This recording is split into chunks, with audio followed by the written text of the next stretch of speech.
Hello listener, কেমন আছেন সবাই? আশা করি সবাই অনেক ভালো আছেন। আজকে খুবই অসাধারণ একটা গল্প নিয়ে আপনাদের সামনে হাজির হলাম। কেননা আজকের এই গল্পটি অনেক আলোচিত একটি গল্প। আর এই গল্পটি লিখেছেন সোহেল রানার স্বামী ভাই। লেখকের ফেসবুক পেজ এর লিংক আমাদের ডিসক্রিপশন বক্সে দেওয়া আছে, অবশ্যই সবাই ফলো করে দিবেন।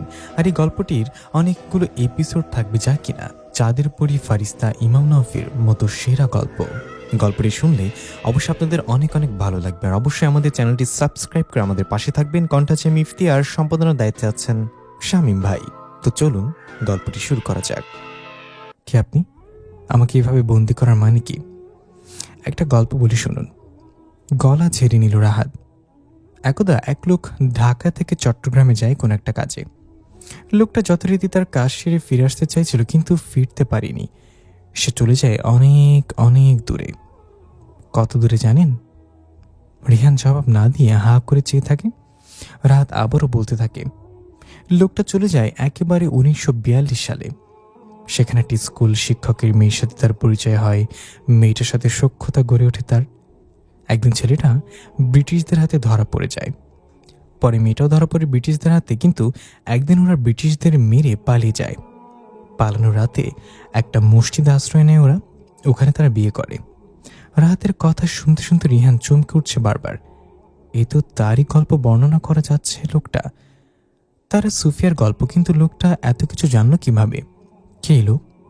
রিহানকে ভাবতে দেখে রাত জিজ্ঞাসা করে, কে রিহান সাহেব? গল্পটা পরিচিত মনে হচ্ছে। কি আপনি? এই গল্প আপনি কি করে জানেন? উত্তেজিত হয়ে রাহাতের দিকে তাকায় রিহান। হাহা করে জোরে হেসে ওঠে তখন রাহাত। বলুন, এই গল্প আপনি কি করে জানেন? চিৎকার করে প্রশ্ন করে রিহান। হাতের বাঁধন খোলার ব্যর্থ চেষ্টা করে যাচ্ছে সে। কেউ বর্তমান থেকে অতীতে যেতে পারলে অতীত থেকে কেউ বর্তমানে আসতে পারবে না? বড় কুচকে তাকালো রাহাত রিহানের দিকে। কয়েক মুহূর্ত বিরতি নিয়ে বলল, গল্পটা এখনো শেষ হয়নি মিস্টার রিহান। ওই সময় মসজিদে দুজনের বিয়ে হয়। ওখানে ওই রাত কাটানোর সিদ্ধান্ত নেয়, কিন্তু মধ্যরাতে একটা গাড়ির শব্দে ঘুম ভাঙে দুজনের। ওটা ছিল ব্রিটিশ সেনাদের একটা গাড়ি।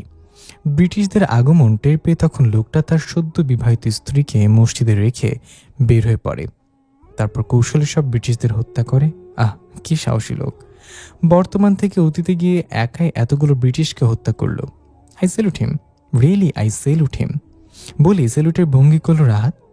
রিহান তখন সেদিনের ঘটনা পুরোটা মনে করল। সেদিন রাতে মসজিদরা বিয়ে করে সবে ঘুমিয়েছিল, তখন একটা ব্রিটিশদের গাড়ি এসে থামে রাস্তায়। ওদের ঘুম ভেঙে যায়। সুফিয়া ভয়ে শক্ত করে জড়িয়ে ধরে রিহানকে। রিহান সুফিয়ার মাথায় আলতো করে হাত বুলিয়ে বলে, ভয় পেও না, আমি দেখছি।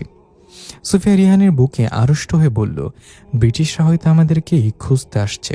ওরা হয়তো সব জায়গায় খুঁজতে খুঁজতে আসছে, মসজিদও খুঁজবে। একদম ভয় পেও না, তুমি শান্ত হয়ে শুয়ে থাকো। আজ একজনকেও জীবিত ফিরতে দেব না। বলে উঠে দাঁড়ালো রিহান। সুফিয়া তার হাতটা টেনে ধরে চাপা কণ্ঠে বলে, কোথায় যাচ্ছ তুমি?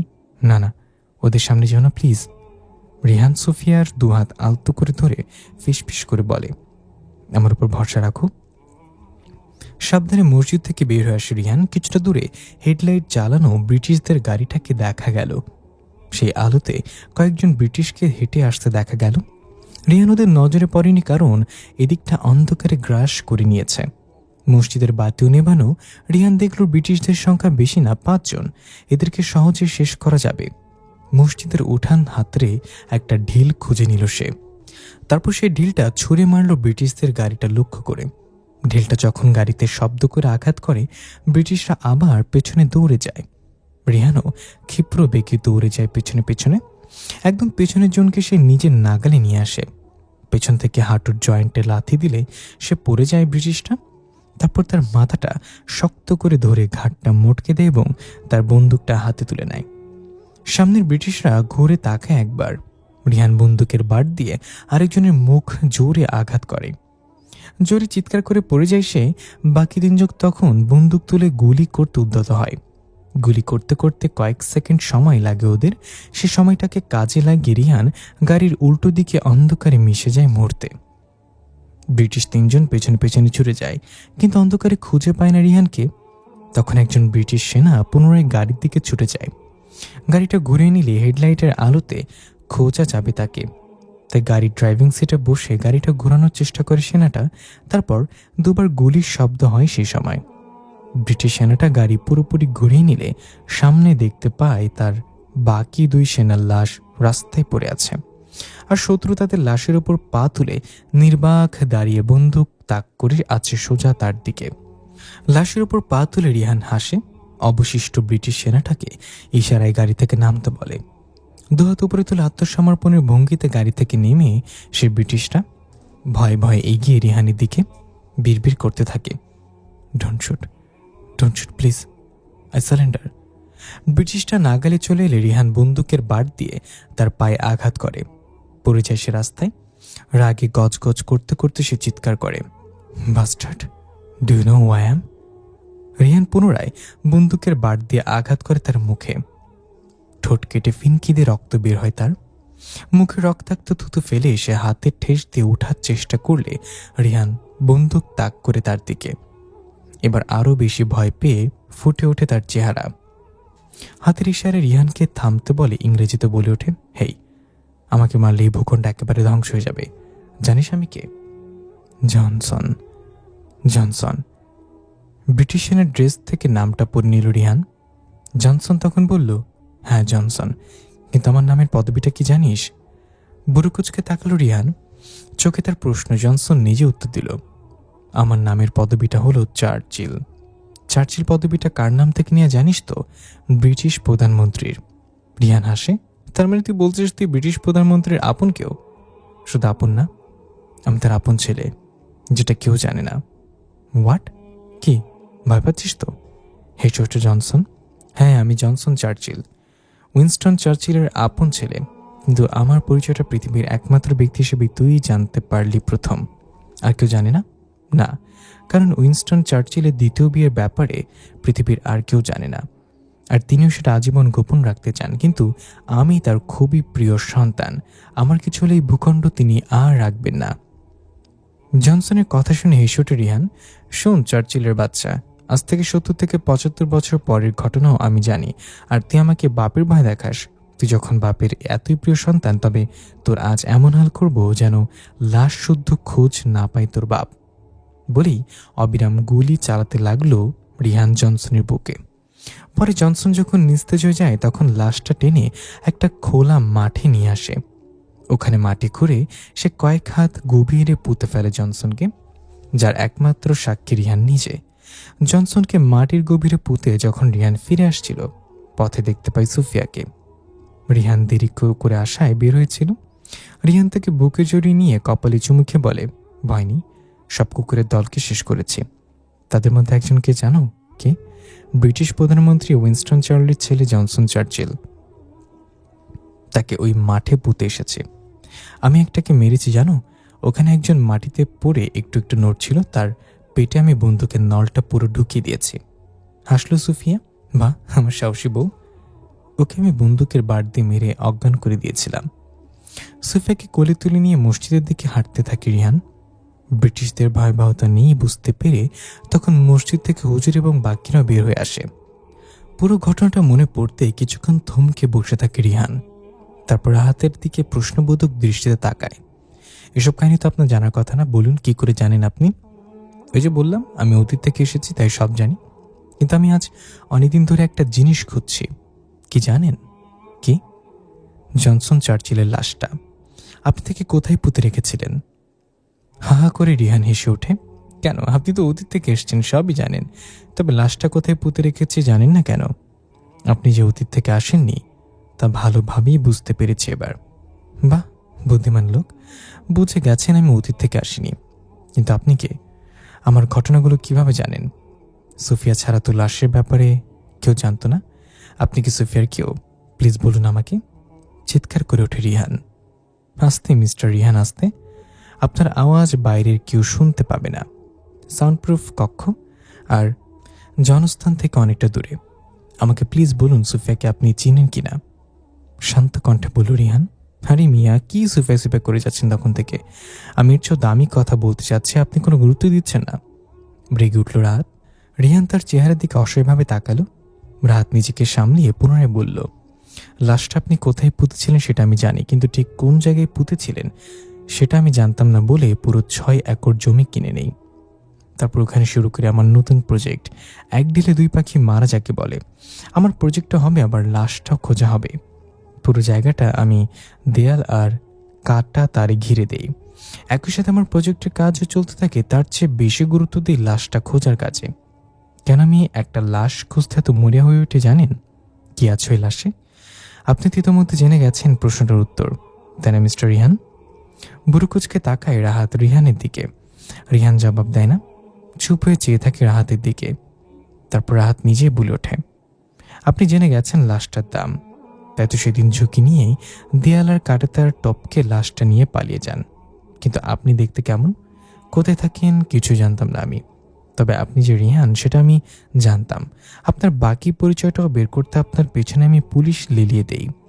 এই জন্য শুধু শুধু একটা নিরীহ ছেলেকে প্রাণ হারাতে হলো। আমার গেট কিপার, আমি নিজে হাতে ওকে খুন করি জানেন, আর দোষটা আপনার ঘাড়ে চাপিয়ে দিই যাতে পুলিশ আপনাকে খুঁজে বের করে। পুলিশ আমাকে খুঁজছে? আমার পেছনে পুলিশ? অবাক হয় রিহান। কেন, আপনি জানেন না আপনার পেছনে পুলিশ তাড়া করছে? আপনি ভাগ্যবান ভাই, পুলিশের হাতে না পড়ে আমার হাতেই পড়েছেন। প্রথমে ইচ্ছে হয়েছিল আপনাকে নিজ হাতে খুন করে কলিজাটা বের করে নেব, কিন্তু আপনাকে এক শর্তে বাঁচাতে পারি। দম নিল রাহাত, তারপর বলল, লাশটা আমাকে দিয়ে দিন। এতদিনে হয়তো ওটা আর লাশ নেই, কঙ্কাল হয়ে গেছে। কঙ্কালটা আমাকে ফেরত দিন। আপনার পরিচয় দিন, তবেই কঙ্কালটা পাবেন। কে আপনি? কি মশাই, আপনি দেখি আমার পরিচয়ের পেছনে পড়ে আছেন। কে আমি জানতে না চেয়ে কঙ্কালটা আমাকে ফেরত দিন। ওটা আপনি কখনোই পাবেন না। রাহাত মুখটা রিহানের কাছে নিয়ে গেল, তারপর নিচু কণ্ঠে বলল, কেন, ওটার প্রতি কি আপনারও লোভ আছে? অবশ্য লোভ থাকারই কথা। একটা কঙ্কালের দাম যদি হয় 20 মিলিয়ন পাউন্ড স্টার্লিং, যা আমাদের দেশের 200 কোটি টাকার চেয়েও বেশি। হেসে উঠল রাহাত, তারপর হাসি থেমে বলল, কঙ্কালটা ফেরত দিন, নয়তো এই কক্ষ থেকেই আপনার কঙ্কাল বের হবে। বলে বেরিয়ে যেতে লাগলো রাহাত। রিয়ান চিৎকার করে উঠল, আপনার পরিচয় দিয়ে যান।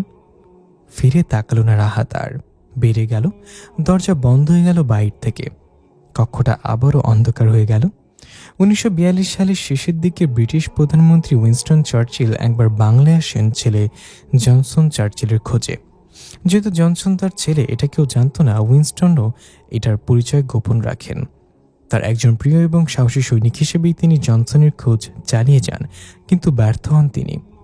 জনসনের খোঁজ তিনি পাননি। শেষে যে ক্যাম্পে জনসন থাকত তার আশেপাশের আরও 10টি গ্রামে উইনস্টনের নির্দেশে হামলা চালায় ব্রিটিশ সেনারা। ঘরবাড়িতে আগুন ধরে দেয়, লোকজনকে ধরে পশুর মতো হত্যা করে। কয়েকদিন ধরে চলে এই হত্যাযজ্ঞ। তবু যখন কেউ জনসনের খোঁজ দিল না, উইনস্টন তখন ভিন্ন পথ বেছে নেয়। যে জনসনের খোঁজ দিতে পারবে তাকে 20,000 পাউন্ড স্টার্লিং পুরস্কার দেয়া হবে। কিন্তু পরবর্তীতে ফলাফল হলো শূন্য। জনসনের খোঁজ আর মেলেনি। সেই সময় জনসনের অধ্যায়টাও মুছে গিয়েছিল, কিন্তু 2017 সালে এসে আবারও জনসনের ব্যাপারটা বড় ইস্যু হয়ে যায়। যুক্তরাজ্যের বড় বড় পত্রিকাগুলোতে সংবাদ হয় ব্যাপারে, যে জনসনের কঙ্কালে খোঁজ দিতে পারবে তাকে 20 মিলিয়ন পাউন্ড স্টার্লিং পুরস্কার দেওয়া হবে। বাংলাদেশে কিছু পত্রিকাও নিউজটা আসে, কিন্তু সবাই হেসে উড়িয়ে দেয় নিউজটা। 1942 সালের একটা লাশের কঙ্কাল খুঁজতে কেউ এত টাকা পুরস্কার দেয়? যে নিউজটা ছড়িয়েছে নিশ্চয়ই সে পাগল নয়তো উন্মাদ। নিউজটা একসময় এসে পড়ে একজন খ্যাতিমান ব্যবসায়ী রাহাত খানের নজরে। অন্য সবার মতো তুচ্ছ বিষয় ভেবে সে উড়িয়ে দেয়নি নিউজটা। এমন একটা লাশের কথা সে শুনেছে একটা বড় বিলের মাঝখানে।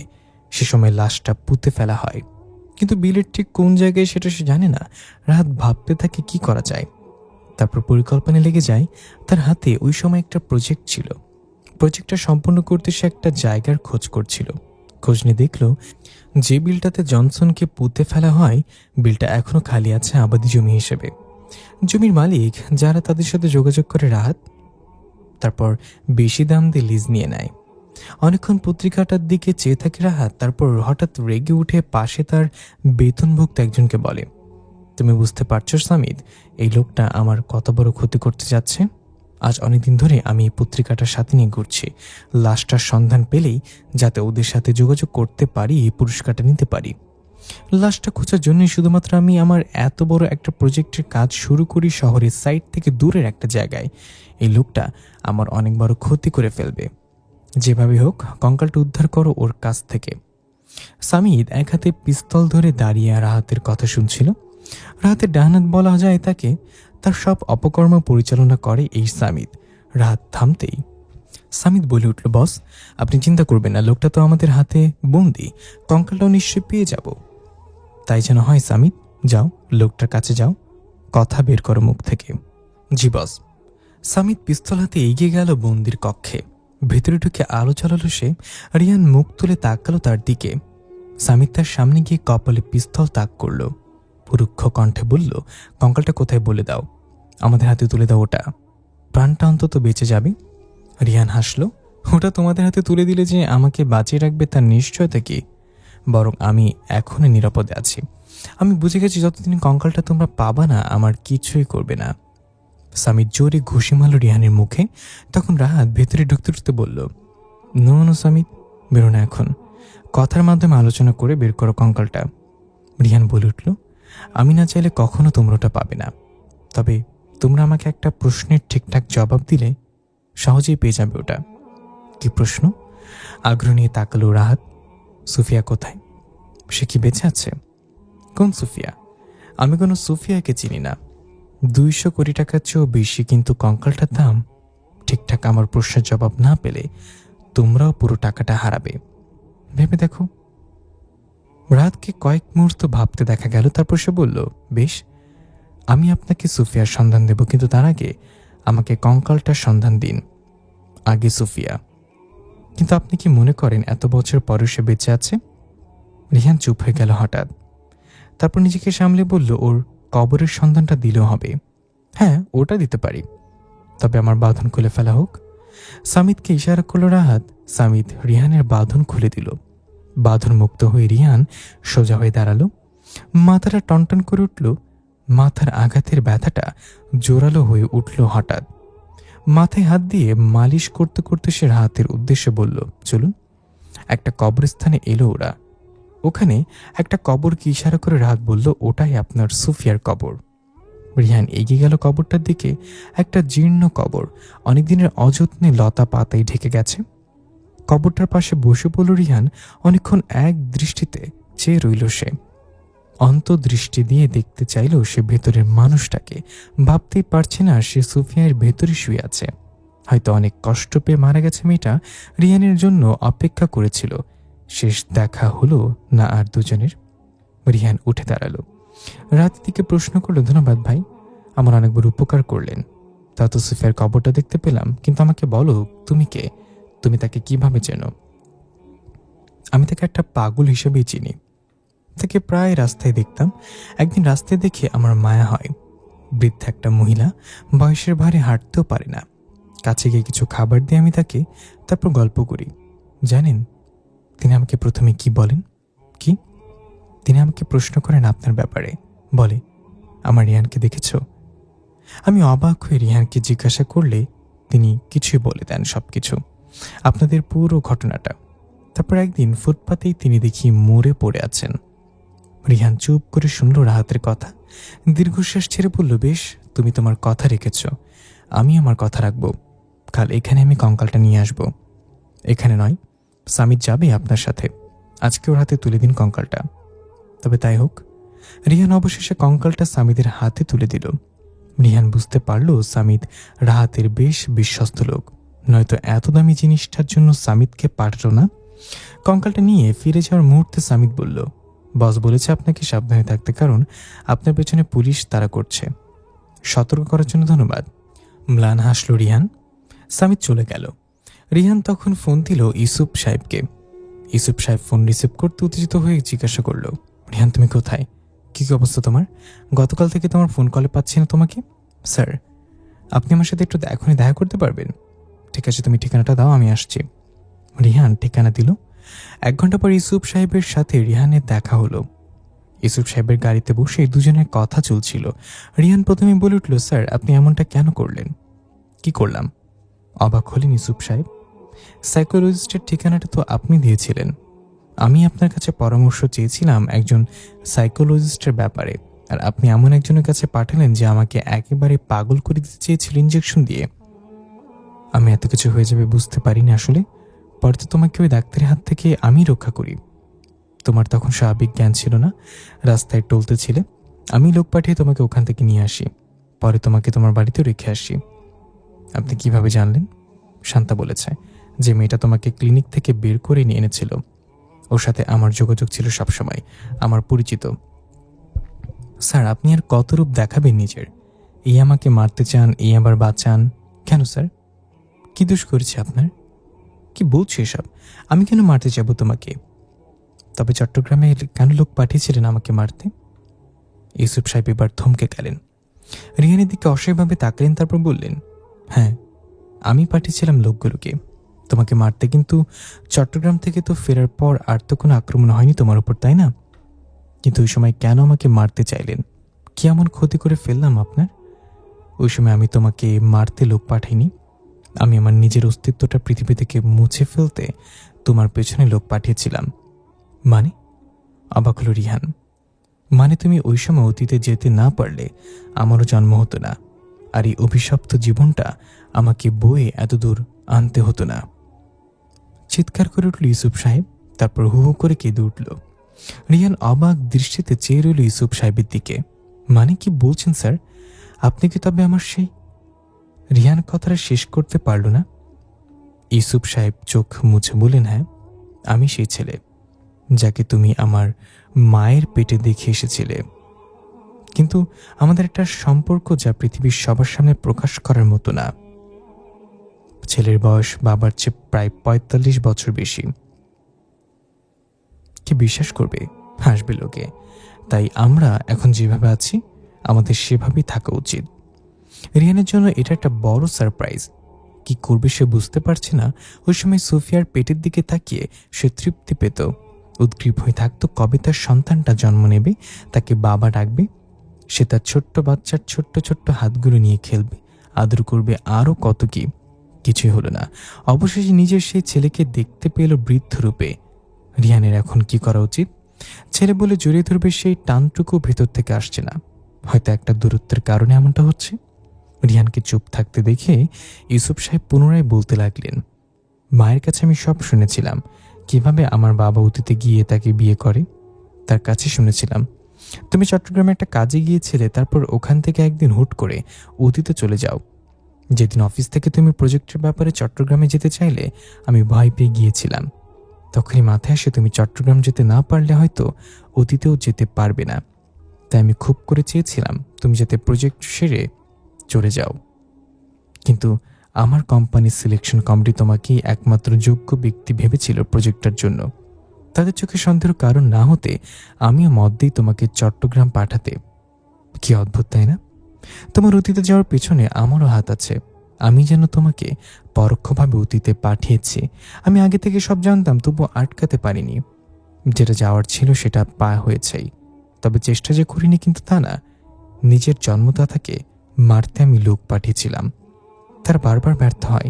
তখনই বুঝেছি যা হবার তা হবেই, কারণ আমার অস্তিত্ব অলরেডি এসে গেছে। তবে এখন আফসোস হয় নিজের এরকম একটা জীবনের জন্য নিজেই পরোক্ষভাবে দায়ী। সেদিন যদি কোনোভাবে তোমাকে রুখতে পারতাম তবে হয়তো আমার জন্ম হতো না। প্রকৃতি আমার সাথে এই খেলাটা খেলেছে। বলে উঠে রিহান, সবকিছু প্রকৃতি করেছে। ওই সময় চট্টগ্রাম থেকে ফেরার জন্য বাস স্টপে যেতে চেয়েছিলাম, কোনো গাড়ি পাচ্ছিলাম না। একটা অদ্ভুত ধরনের লোকাল বাস পেয়ে ওটাতে উঠে পড়ি। এই বাসটাকে আমি অতীতেও দেখেছি 1943 সালে। এই বাসে জার্মান সেনারা আমাকে আটকে রেখেছিল। ওই বাসে সুফিয়া আমাকে গলা কেটে দিয়েছিল। বাসটাই এই সব কিছুর কারণ। অথবা প্রকৃত হয়তো চেয়েছিল আমার সাথে সুফিয়ার এমনভাবে মিলন হোক, আবার এভাবেই বিচ্ছেদ হোক। প্রকৃতি যেভাবে চেয়েছে সেভাবেই হয়তো আমাদের জীবন এগোচ্ছে। প্রকৃতি চেয়েছে আমাদের বাপ ছেলের মাঝে একটা দূরত্ব হোক। তাই আজ দুজন এভাবে পাশাপাশি বসা সত্ত্বেও মাঝখানে অনেকটা দূরত্ব। আমরা পরস্পরকে জড়িয়ে ধরতে পারছি না, কিন্তু মনে একটা শান্তি লাগছে এই ভেবে যে সেদিন আমার সুফিয়ার জার্মানদের হাত থেকে পালিয়ে বেঁচেছিল। আমার গলা কেটে সে পালিয়েছিল। তখন থেকেই আমার ভয় সুফিয়া ধরা পড়ল না তো। আজ নিশ্চিত হলাম সে ধরা পড়েনি। ধরা পড়লে আমার সন্তান আজ আমার পাশে বসে থাকতো না। হুম, সেদিন মা ধরা পড়েনি। জার্মানরা তাকে অনেক খুঁজেছিল, পুরো বন এলাকাটা তন্ন তন্ন করে খুঁজেছিল। জানো মা সেদিন কি করেছে? কি? একটা জার্মানকেও প্রাণে ফিরতে দেয়নি। যেভাবে একদিন তুমি ব্রিটিশ মেরেছিলে আমার সুফিয়া। সুফিয়া এমন সাহস দেখিয়েছে। আর মনে হেসে উঠল রিহান। অবশ্য সুফিয়া যে সাহসী মেয়ে তা খুব ভালো করে জানে সে। হুম, মা এমনটা করেছে, বলে উঠল ইউসুফ সাহেব। কিন্তু সেদিন মা তোমার গলা কেটেছিল কেন জানো? কেন? মায়ের বিশ্বাস ছিল যার জন্ম ভবিষ্যতে সে কখনো অতীতে সে মরবে না। যেভাবে তুমি অতীতে গিয়েছ সেভাবেই হয়তো ফিরে আসতে পারবে। মা রিক্সটুকু নিয়েছিল, রিক্সটুকু না নিলে তোমাকে হয়তো সেদিন বাঁচাতে পারতো না, নিজেও ওদের হাতে ধরা পড়তো। আমি সুফিয়ার অনেক বুদ্ধি ছিল, আমার বুদ্ধিমতী মেয়ে সে, অন্য মানুষকে হয়ে বলল রিহান। কেন জানি সুফিয়ার প্রশংসা শুনতে খুব ভালো লাগছিল রিহানের। ক্লিনিকের অনেকগুলো পাগলের মাঝে শান্তাও একজন। তবে বাকি পাগলদের সাথে তার পার্থক্য হচ্ছে বাকিদের চিকিৎসা চলছে সুস্থ করার জন্য, অনেকে সুস্থ হওয়ার পথে, কিন্তু শান্তার কোনো চিকিৎসা চলছে না ওখানে। সে ধীরে ধীরে তার ভারসাম্য হারিয়ে ফেলছে। ডাক্তার শহীদ তার সামনে বসে আছে। শহীদের সমস্ত রাগ এখন শান্তার উপর। শান্তা প্যারালাইজড রোগীর মতো তাকিয়ে আছে শহীদের দিকে। আর শহীদ তার চিবুকটা চেপে ধরে দাঁতে দাঁত চেপে ভেতরে রাগটা মেটানোর ব্যর্থ চেষ্টা করছে। কেন শান্তা, কেন এমনটা করলো?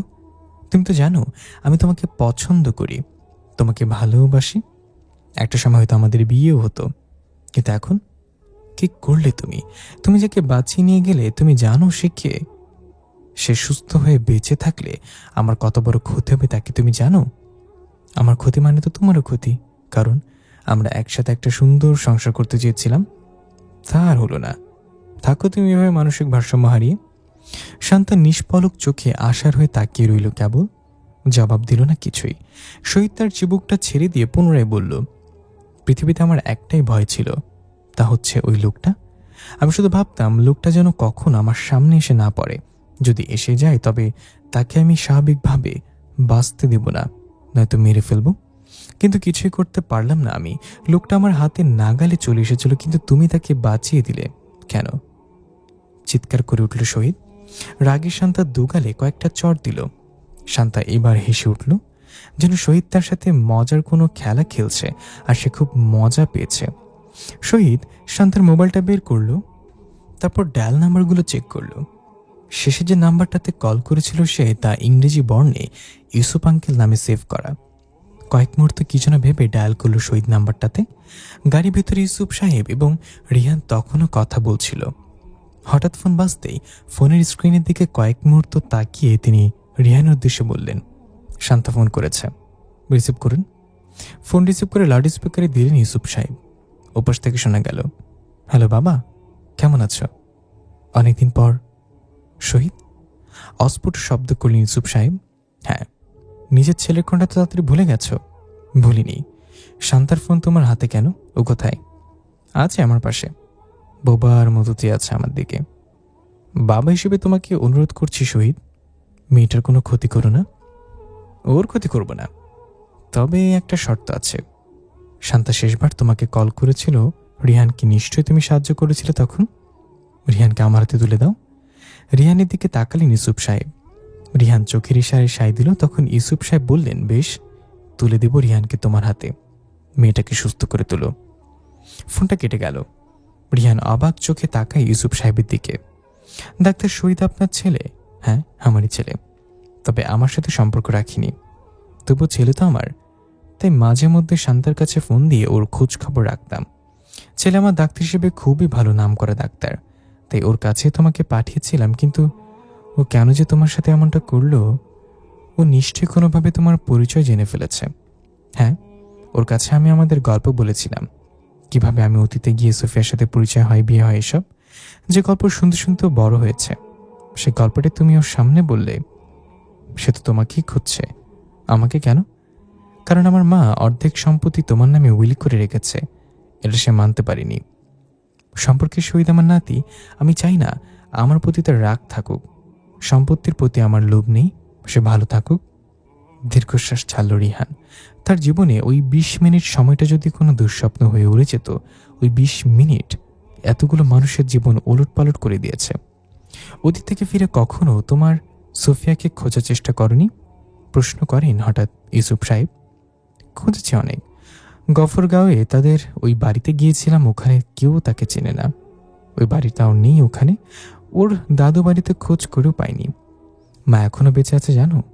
রিহানের চোখের দিকে তাকে ইউসুফ সাহেব। রিহান চমকে ওঠে কথাটা শুনে। সোফিয়া এখনো বেঁচে আছে? মুখটা হা হয়ে যায় রিহানের। মাথা দোলে ইউসুফ সাহেব। এখনো বেঁচে আছে মা। তোমার সাথে শেষবার কথা না বললে হয়তো মরবেও না। রাতে রাতে কঙ্কালটির ডিএনএ রিপোর্ট এসে পৌঁছায় তখন তখন যেন সে পৃথিবী জয় করেছে। এমন আত্মহারা রিপোর্টগুলো সে পত্রিকার প্রাপ্ত ঠিকানায় পাঠিয়ে দিল, সাথে নিজের সমস্ত পরিচয়, যাতে পরবর্তীতে যুক্তরাজ্য থেকে ওরা তার সাথে যোগাযোগ করে কঙ্কালটি নিয়ে যায়। রাত বেশ খুশি। কঙ্কালের ডিলটা সম্পূর্ণ হলেই তার হাতে 200 কোটিরও অধিক টাকা এসে পড়বে। রাত খুশিতে সামিতকে জড়িয়ে ধরল, হাসতে হাসতে বলল, সামিত, ভাবতে পারো আমাদের অবস্থানটা কোথায় হতে চলেছে? তোমরা চাইলে আমার তরফ থেকে একটা পার্টি নিতে পারো এখনই। বস, আমার একটু সন্দেহ আছে এখানে। উদ্বিগ্ন দেখালো সামিতকে। কি সন্দেহ? বস, লোকটা এত সহজে কঙ্কালটা দিয়ে দিল। কিন্তু চাইলেই সে আমার সাথে একটু ঝামেলা করতে পারতো কঙ্কালটা যখন নিচ্ছিলাম, কিন্তু কিছুই করল না। কিছুটা সন্দেহ তো থেকে যায়। কঙ্কালটা আসলেই জনসনের তো? আমি, তুমি বড্ড বেশি সন্দেহপ্রবণ। লোকটা কি জানতো যে আমরা তার পিছু নেব? যদি জানতো তবেই না পূর্বে সতর্ক হয়ে আরেকটা রাখতো সাথে। এখন আমরা হুট করে তাকে ধরে নিয়ে আসি, কঙ্কাল বদলাবার সময় কোথায় পাবে?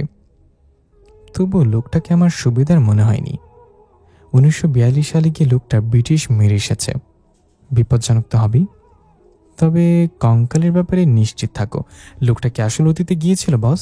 হ্যাঁ, অতীতে গিয়েছে। এতক্ষণে বুঝিনি তুমি? যার কঙ্কালটা আমরা খুঁজছি সেই ব্রিটিশকে রিহান নিজেই মেরেছে।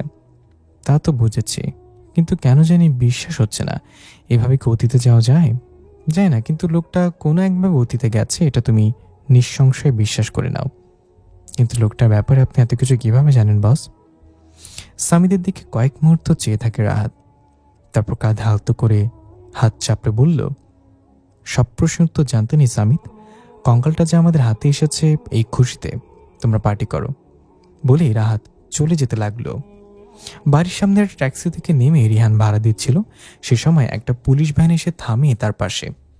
পুলিশ ভ্যান থেকে অফিসার সঞ্জু নেমে প্যান্ট ঠিক করতে করতে এগিয়ে এসে বলে, মিস্টার রিয়ান, এত তাড়াতাড়ি সুস্থ হয়ে গেলেন? ভালো ডাক্তারি সেবা নিয়েছিলেন নিশ্চয়ই? আমি অসুস্থ ছিলাম না। সঞ্জুর দিকে তাকিয়ে নির্লিপ্ত কণ্ঠে বলল রিহান। ভাড়া পেয়ে ট্যাক্সিটা তাদের পাশ কাটিয়ে চলে গেল। জানি আপনার ডাক্তার ইতোমধ্যে আমাকে সেটা জানিয়েছে।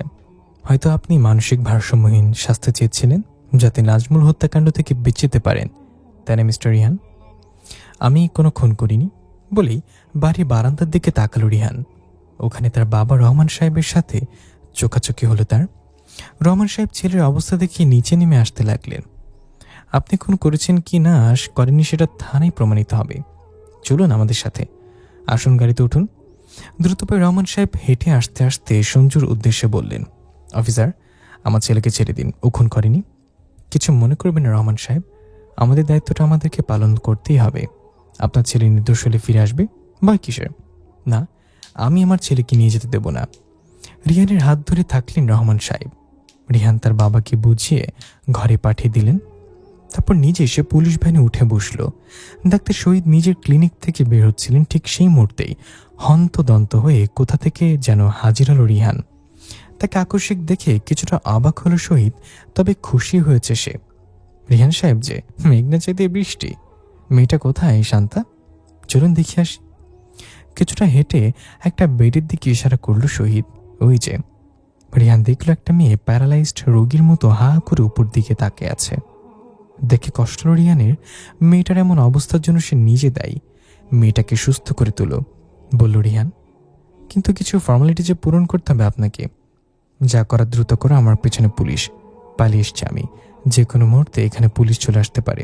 সমস্যা নেই, আপনি বলার পর থেকে আমি উইলের কাগজ সাথে সাথে রাখি, শুধু আপনার একটা কলমের খোঁচা প্রয়োজন। দাও, সাইন করে দিচ্ছি। এসব সম্পত্তির উপর আমার কোনো লোভ নেই। শহীদ উইলের কাগজটা এগিয়ে দিলে রিহান তাতে সাইন করে দিল। তারপর শহীদের দিকে তাকিয়ে বলল, এবার মেয়েটাকে সুস্থ করে তুলো। তা তো তুলবো, শান্তাকে আমি ভালোবাসি। তাকে বিয়ে করব। সুস্থ তো করতে হবে, কিন্তু তার আগে দাদা নাতি মিলে একটু জড়িয়ে ধরি। হেসে জড়িয়ে দিল শহীদ রিহানকে, তারপর কানে ফিসফিস করে বলল, কিছুক্ষণ পর আমার লোকেরা এক বৃদ্ধা মহিলাকে তুলে নিয়ে যাবে। মহিলাটার বয়স 95 থেকে 100 হবে। আমার লোকেরা তাকে মেরে ফেলবে। জানেন কে সে? আপনার সুফিয়া। হোয়াট? শহীদকে দুহাতে ঠেলে সরিয়ে দিল। প্লিজ এমনটা করো না, তোমার লোকেদের ফিরে আসতে বলো। আমাকে সুফিয়ার সাথে শেষ দেখাটা অন্তত করতে দাও।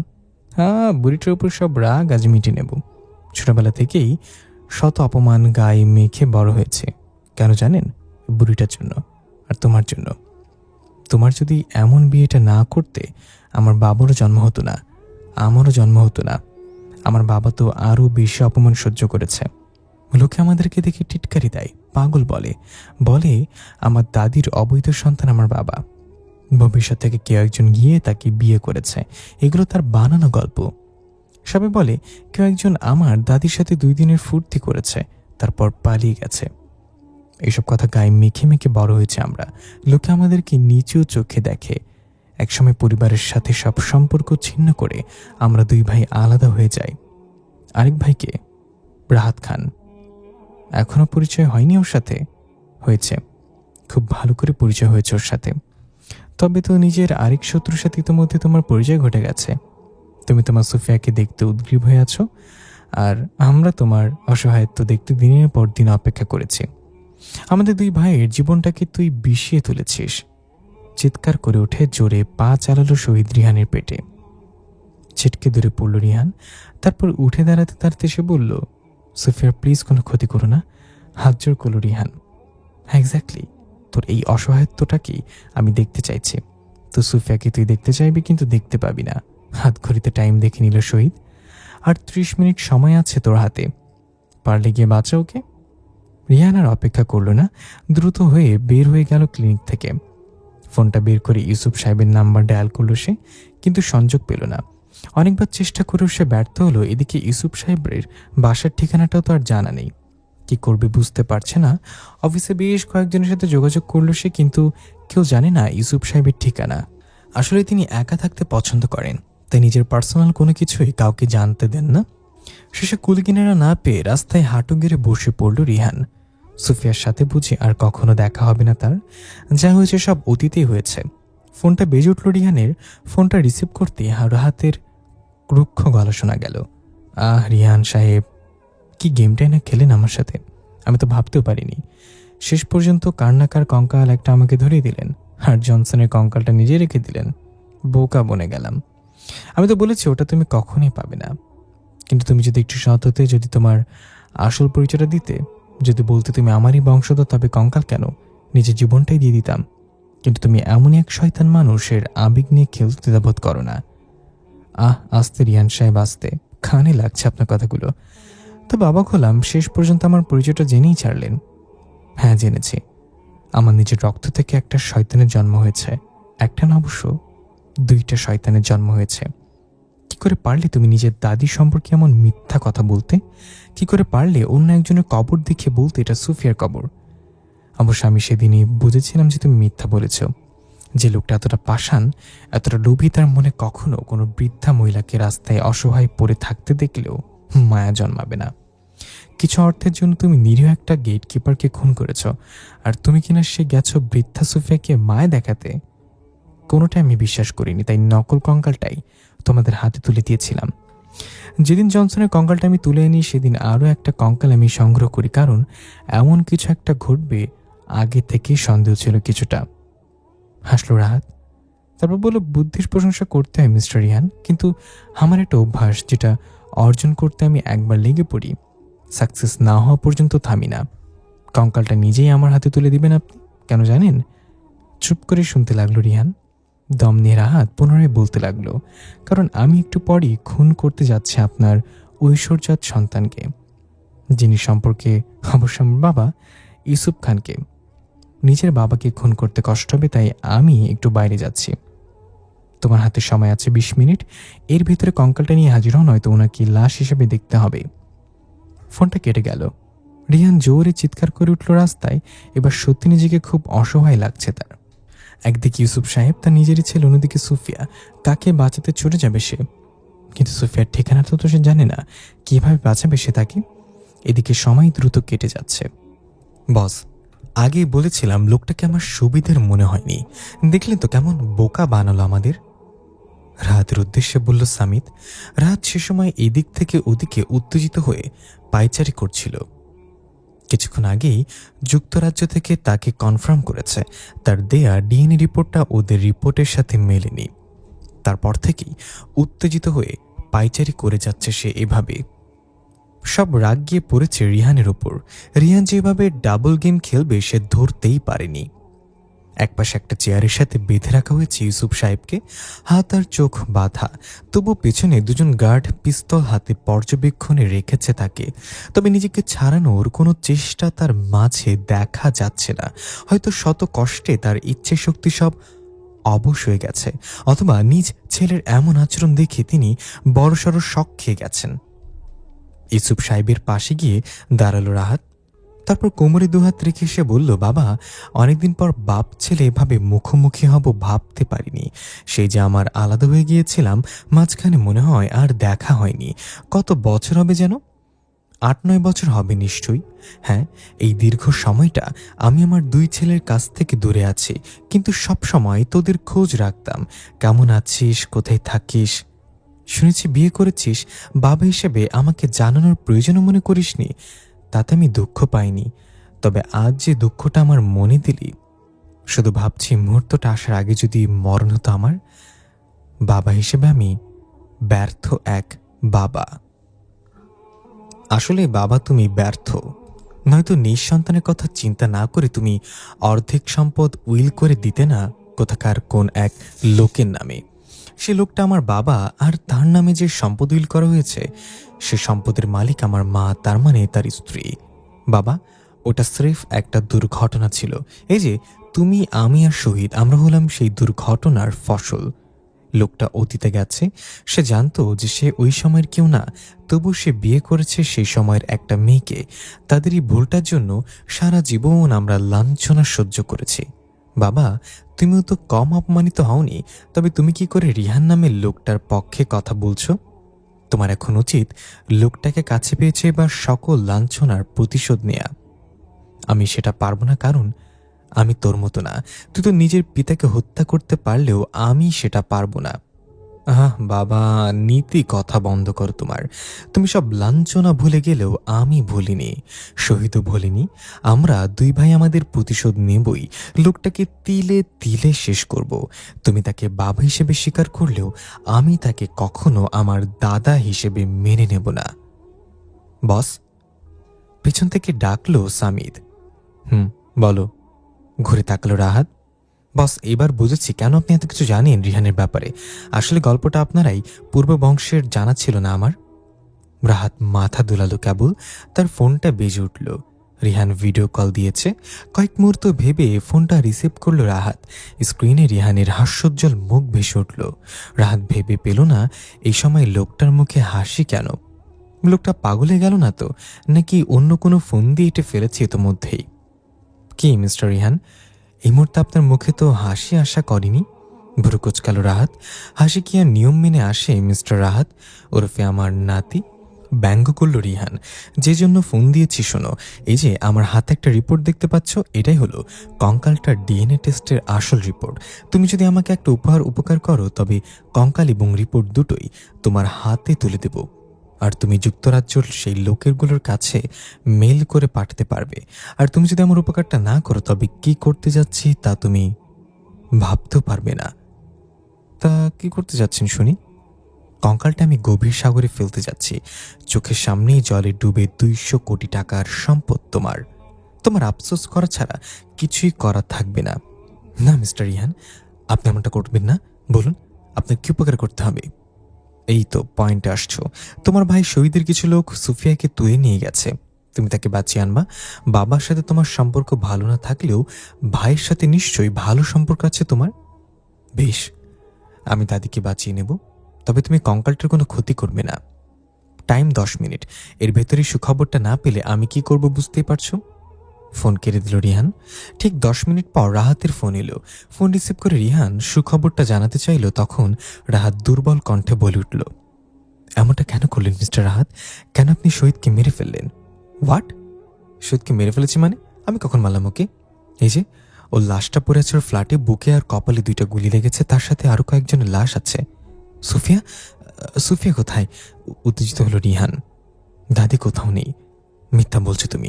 তুমি মেরেছ হয়তো সবাইকে, যেভাবে তোমার গেট কিপারকে মেরেছ আর সুফিয়াকে নিয়ে গেছ। আমি মারিনি আমার ভাইকে। চিৎকার করে উঠল রাহাত। হ্যাঁ, এটা ঠিক, আমার ভাইয়ের সাথে আমার যোগাযোগ তেমন হতো না, কিন্তু আমরা পরস্পরকে ভালোবাসতাম, কারণ আমরা 2 ভাই একইভাবে লাঞ্ছিত হয়ে বড় হয়েছি। রিহান এবার চিন্তায় পড়ে গেল। শহীদকে রাহাত না মারলে কে মারবে? আর সুফিয়া, সে কোথায়? তাকে কে নিয়ে গেছে?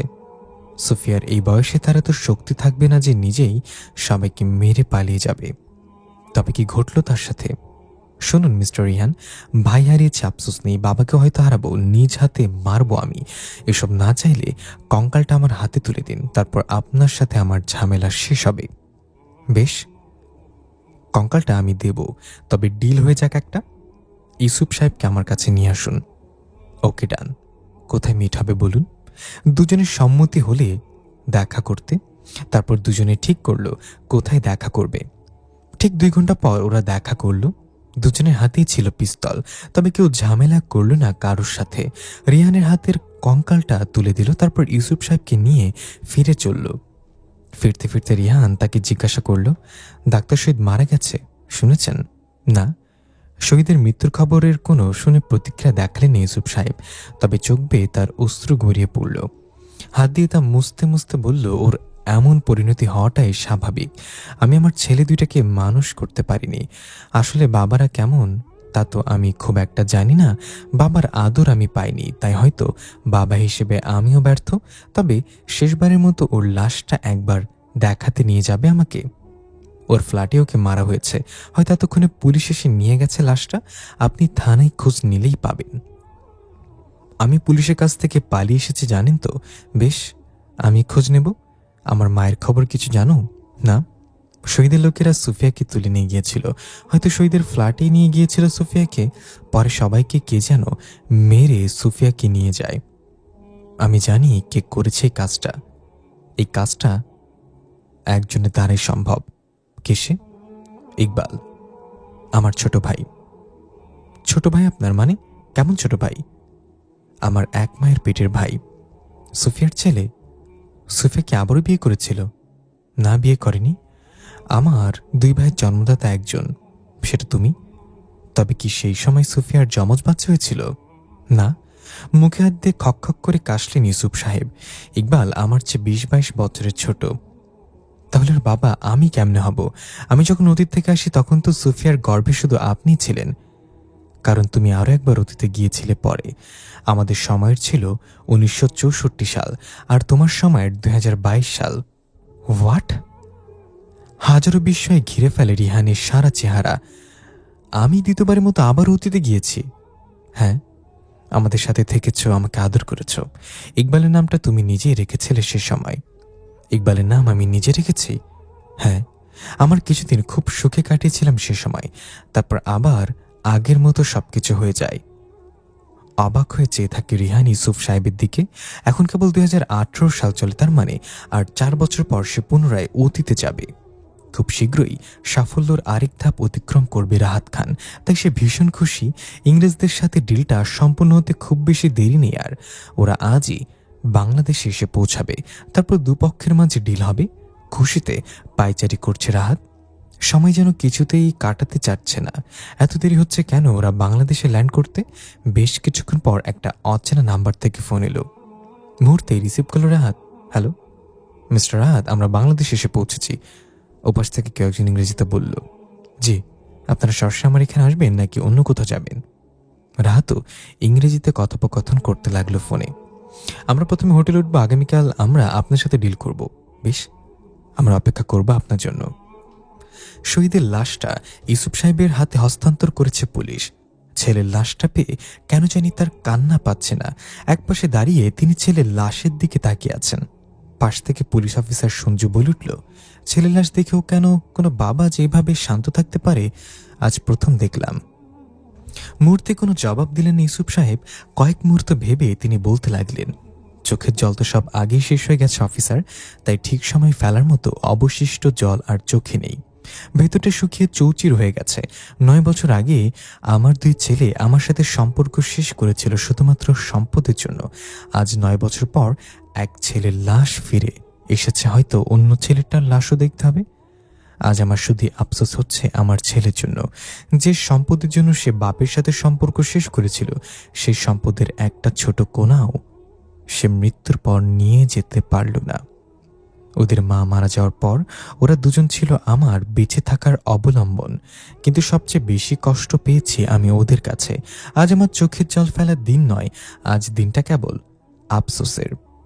দীর্ঘশ্বাস ছাড়লেন ইউসুফ সাহেব। আপনার ছেলেকে কে মারতে পারে বলে আপনার ধারণা? কেউ মারেনি, ও নিজের দোষেই মরেছে। শুনেছি আপনার ছোট ভাই দেশে এসেছেন, ইকবাল নাম। কোন দেশে যেন থাকেন উনি? আমেরিকায়।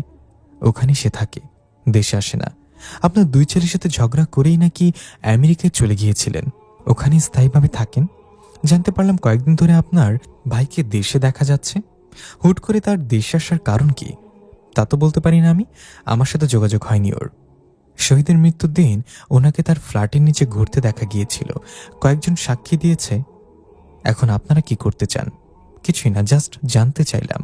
আমাকে একটা প্রশ্নের জবাব দিন, এখন আপনার মা কোথায়? জানি না। থানায় জিডি করেছেন? না, কারণ আপনি জানেন মা আপনার নিরাপদে আছেন। অবশ্য নিরাপদে থাকার কথা, আপনাদের 2 ভাইয়ের প্রিয় মা উনি। ইকবাল সাহেবের ঠিকানাটা জানলে বলুন। জানি না আমি। সমস্যা নেই, আমরা খুঁজে বের করে নেব। আপনার অপর ছেলেরও যেন এমন অবস্থা না হয়, দোয়া রইল। আর আপনার জন্য এখন কেবল সমবেদনা জানানো ছাড়া কিছুই করার নেই। আসি তবে। অফিসার সাঞ্জু তার পুলিশ সদস্যদের নিয়ে চলে যেতে লাগলো। ইউসুফ সাহেব ছেলের লাশ থেকে চোখ সরালেন না। রাতের বেলা ইউসুফ সাহেব নিজের কক্ষে বসে আছেন, আলোটা নিভিয়ে। চেয়ারে দোল খাচ্ছেন তিনি। দরজার ওপাশ থেকে একজন পরিচারিকা এসে জিজ্ঞাসা করল, স্যার চা আনবো আপনার লাইগা? না, আনতে হবে না স্যার। এভাবে অন্ধকারে বইয়া থাকলে মন তো আরো পড়ব। লাইটটা জ্বালাই দিমু? না দিস না, আমাকে একটু আধারে থাকতে দিন নুরি। নুরি? কন স্যার, কিছু লাগবো? না, কিছু লাগবে না। তুই আমার রক্তের কেউ না, তবু তুই আমার জন্য যতটুকু ভাবিস, আমার রক্তের সম্পর্কে ছেলে দুটো যদি একটু ভাবতো, আমার বাকি ছেলেটা যদি ভালো হয়ে গিয়ে আমার বুকে ফিরে আসতো, স্যার একদিন সব ঠিক হইয়া যাইব। আচ্ছা যা তুই। নুরি চলে গেল। ইউসুফ সাহেবের ফোনে কল এলো। অপরিচিত নাম্বার রিসিভ করলেন তিনি। ওপাশ থেকে পরিচিত একটা কণ্ঠ শোনা গেল। ভাই? কে? ইকবাল? হ্যাঁ ভাই। চিনতে পারছো আমাকে? হ্যাঁ চিনতে পারছি। তুই কোথায়? আমি হাসপাতালে ভাই। আমি একটা অপরাধ করে ফেলেছি। তোমার ছেলেটাকে আমি নিজ হাতে খুন করেছি। আমাকে ক্ষমা করতে পারবে? সে তার কর্মফল ভোগ করেছে। আমি মারতে চাইনি ভাই। আমি যদি ওকে না মারতাম তবে সে মাকে মেরে ফেলতো। মা এখন আমার কাছে, কিন্তু অবস্থা খুবই খারাপ, আইসিইউতে আছে। হোয়াট? কোন হাসপাতালে? আমি আসছি। ইকবাল হাসপাতালের দিকে ঠিকানা দিল। ইউসুফ দ্রুত বের হয়ে যায় ঘর থেকে। হোটেলের একটা কনফারেন্স কক্ষে বসে আছে দুপক্ষ।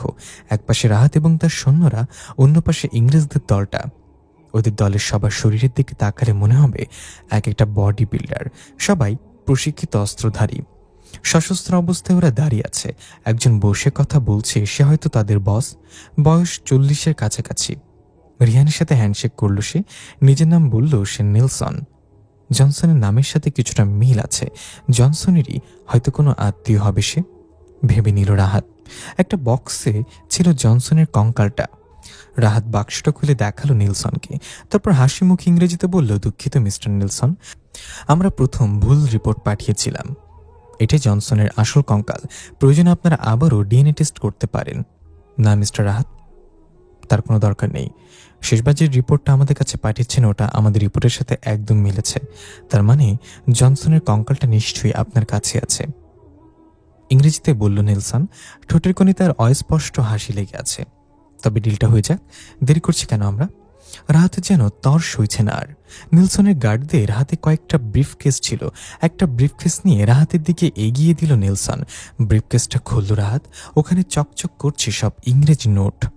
20 মিলিয়ন পাউন্ড পুরস্কার দেওয়ার কথা আপনাকে। আমরা আমাদের প্রতিশ্রুতি রাখছি আর কঙ্কালটা আমরা নিচ্ছি।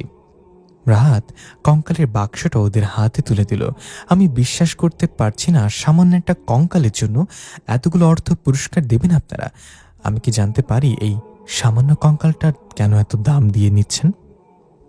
এটা আপনার কাছে সামান্য হতে পারে, তবে আমাদের কাছে নয়।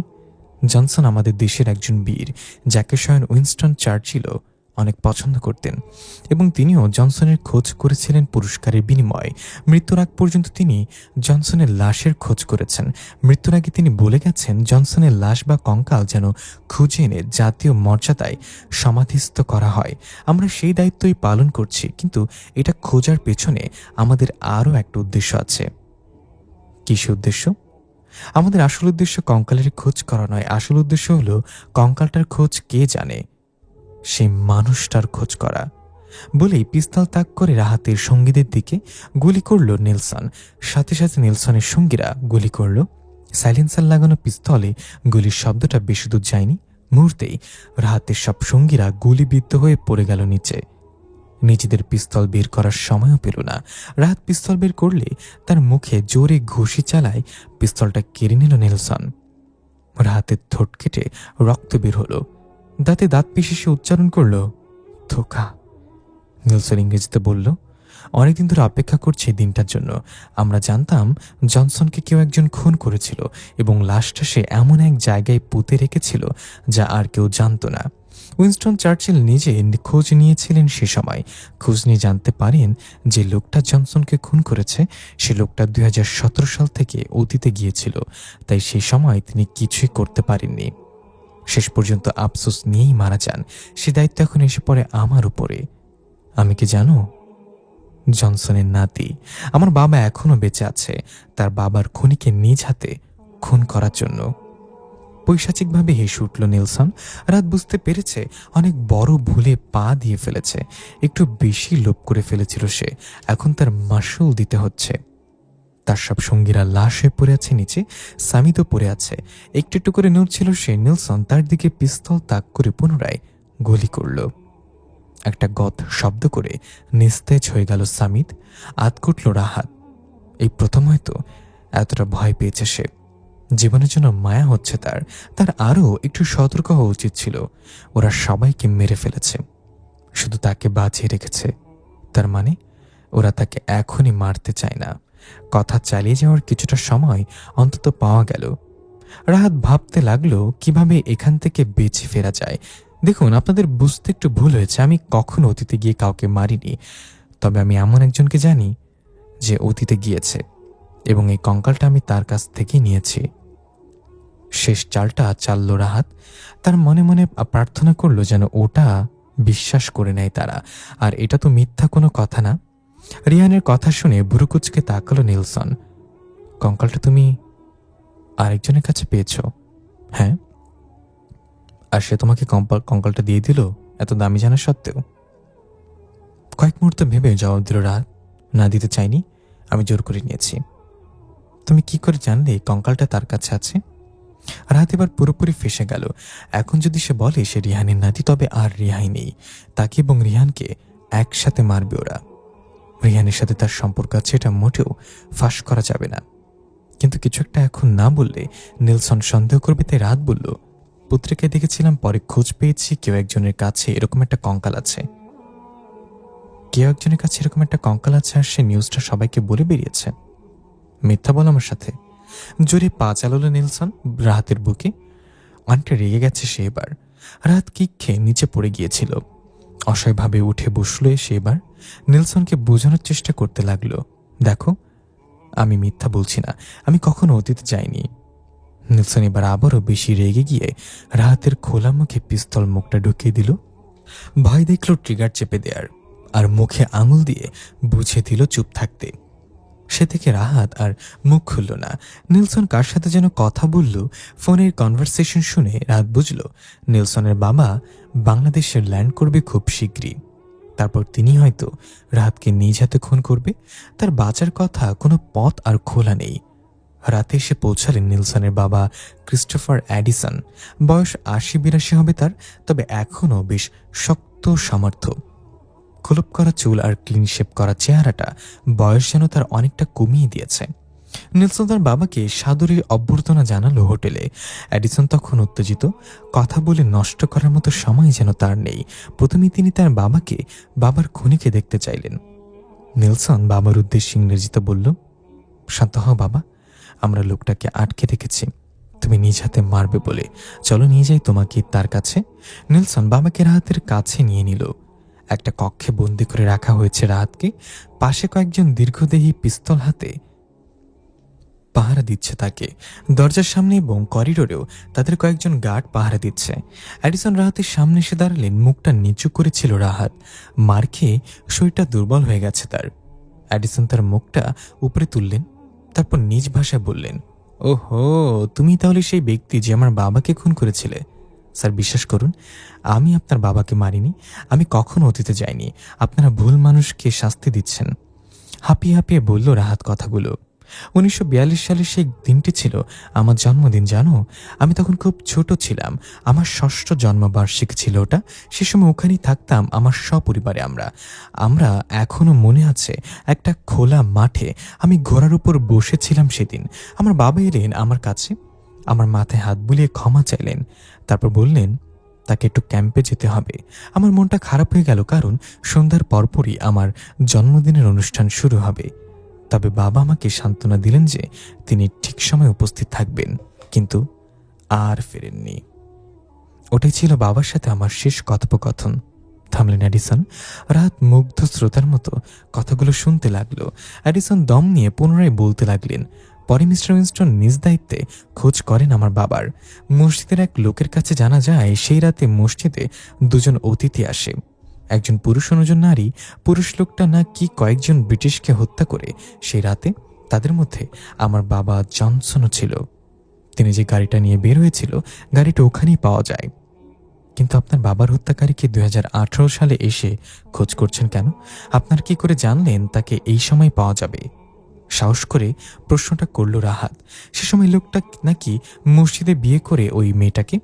বিয়ে করার সময় লোকটা নিজের পরিচয় বলতে গিয়ে বলেছিল সে ভবিষ্যৎ থেকে অতীতে গেছে।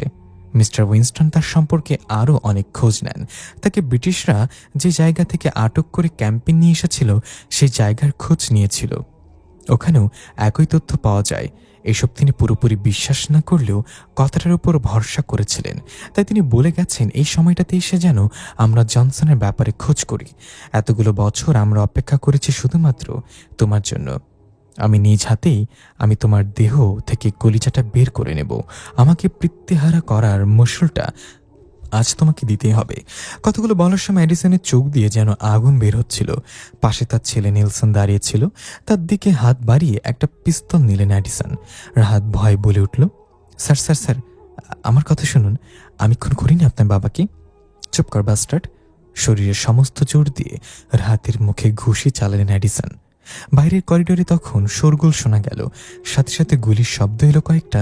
এডিসন অবাক হয়ে তাকালেন ছেলের দিকে। নেলসন দৌড়ে বেরিয়ে গেল বাইরে। বেশ কিছুক্ষণ গোলাগুলির শব্দ হলো, তারপর নেলসন একজনকে ধরে আনলো ভেতরে। এডিসন উত্তেজিত হয়ে জিজ্ঞাসা করল, কি হচ্ছে সব বাইরে? বাবা, এই লোকটা আমাদের উপর হামলা করেছে। বাইরে আমাদের কয়েকজন গার্ডকে মেরে ফেলেছে সে। রাত দেখল যে লোকটাকে ওরা ধরে এনেছে ওটা রিহান। রিহানের চেহারায় কোনো ভয় দেখতে পেল না সে। এডিসন চিৎকার করে উঠল, একে বেঁধে ফেলো, আজ দুজনকে একই সাথে মারব। রাতে যেন এটাই সুযোগ নিজেকে এই বন্দি দশা থেকে মুক্ত করার। তাকে মুক্ত করতেই যেন ভাগ্য রিহানকে এখানে টেনে এনেছে। রাত সময় ব্যয় না করেই বলে ফেলল, স্যার স্যার, এটা সেই লোক যে আপনার বাবাকে মেরেছে। এই লোকটাই অতীতে গিয়েছিল। অতীত? আমি কখন অতীতে গেলাম? কিসের অতীত? রিহান অবাক হওয়ার ভান করল। তখন এডিসন বলে উঠল, যেই মারুক তাদের দুজনকেই মধ্যে একজনই তো হবে। এখন দুজনকে মেরে ফেললে আমার প্রতিশোধটাও নেওয়া হবে, তাই আমার মনে সন্দেহ ঢুকে লাভ নেই। রাহাতকে হতাশ দেখা গেল। তার শেষ সুযোগটাও মিস হয়ে গেল। রিহানকে তার পাশে বাধা হলো। রাহাত তাকে জিজ্ঞাসা করলো, কেন এসছে এখানে? কি উদ্দেশ্য তোমার? তোমাকে ফলো করছিলাম, পরে থেকে তুমি বিপদে পড়েছ। দাদা হিসেবে আমি বসে থাকতে পারিনি, ছুটে এলাম বাঁচাতে। এমনভাবে কথাগুলো বলল রিহান যেন তার কিছুই হয়নি। রাহাত বুঝল সে ব্যঙ্গ করছে তার সাথে। দাঁতে দাঁত ঘষে সে পুনরায় জিজ্ঞাসা করলো, কেন এসছো বলো? দেখো, আজ তোমার জন্য আমাকে মরতে হচ্ছে এভাবে, সব তোমার কর্মফলে। আসলে আমি তোমাকে বাঁচাতে এসেছি। তোমাকে না বাঁচালে আমি নাজমুলের খুনে দায়ে ফেসে যাব। আমার পেছনে পুলিশ তাড়া করছে। হেসে উঠল রাহাত। আমাকে বাঁচাতে এসেছ, এখন দেখো নিজেও মরতে বসেছো আমার সাথে। তুমি ওদের হাত থেকে বাঁচাতে পারবে ভেবেছ? কিন্তু আমি মিথ্যা মামলায় আসামি হতে চাই না। যে খুনটা তুমি করেছ সে খুনের দায় আমি নিতে চাই না। এখন আর কি হবে এসব বলে? হ্যাঁ, আমি করেছি খুনটা, কিন্তু তুমি দায়টা নিলে বড়জোর কয়েকটা বছর জেল খাটতে। এখন কি হলো? সামনের মিনিট তো আমাদের বেঁচে থাকার জন্য অনিশ্চিত। আমার আর কোনো আফসোস নেই। যাক, তুমি অন্তত সবার সামনে স্বীকার তো করলে যে খুনটা তুমি করেছ। হাসল রিহান। সবার সামনে স্বীকার করেছে মানে কি? কি বলতে চাচ্ছ তুমি? অবাক হলো রাহাত। কিছু না অফিসার, আপনি অ্যান্টি টাইম হয়েছে। আপনার ধামাকা এন্ট্রি চাই কিন্তু। চোখ বন্ধ করে গলায় আওয়াজ বাড়িয়ে বলে উঠল রিহান। রাত আরো বেশি অবাক হলো। এই লোকটা পাগলই জানি তো, এভাবে কাকে ডাকছে? সে কে এন্ট্রি নেবে? কাকে ডাকছে এভাবে? কোন অফিসার?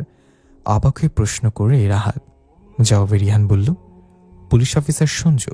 বাইরে অপেক্ষা করছেন তিনি ফোর্স নিয়ে। আর এই যে আমার শার্টের বোতামে নজর দাও, ক্যামেরা দেখতে পাচ্ছ? কানে নজর দাও, ব্লুটুথ ডিভাইস দেখতে পাচ্ছ? সবকিছু মনিটরিং হচ্ছে বাইরে। নাজমুলের হত্যার দায়টা তো নিয়ে নিলে, এবার আমার মুক্তি। কিন্তু ইংরেজের দিকে তাকাও, সবাই প্রশিক্ষিত। বেঁচে ফিরতে পারবে তো? বাইরের পুলিশ ফোর্সটা বড় আছে, ওরাও প্রশিক্ষিত। বাইরে গুলির আওয়াজ শোনা গেল, অবিরাম গুলি ছোড়া হচ্ছে। রিহান রাহাতের দিকে তাকিয়ে বলল, ওই যে শুরু হয়ে গেছে তাণ্ডব। নেলসন পুনরায় দৌড়ে গেল করিডোরের দিকে। একটা পিস্তল হাতে অ্যাডিসনও বের হয়ে গেল, সাথে ছুটল দুজন গার্ড। কক্ষে কেবল রিহান আর রাহাত, শুধু পেছন থেকে চেয়ারের সাথে হাত বাঁধা ওদের। রিহান মজা করে বলল, নাতি বেঁচে ফিরতে পারবে তো? বাইরে গোলাগুলি তো বেশি হচ্ছে। কারা মরছে বেশি? পুলিশ মরছে নিশ্চিত, কিন্তু পুলিশের টিমটা বুলেট প্রুফ জ্যাকেট পরা। ইনফরমেশনটা তোমাকে দিতে ভুলে গিয়েছিলাম। চিন্তা করো না, আমি তোমাকে ওদের হাতে মরতে দেব না।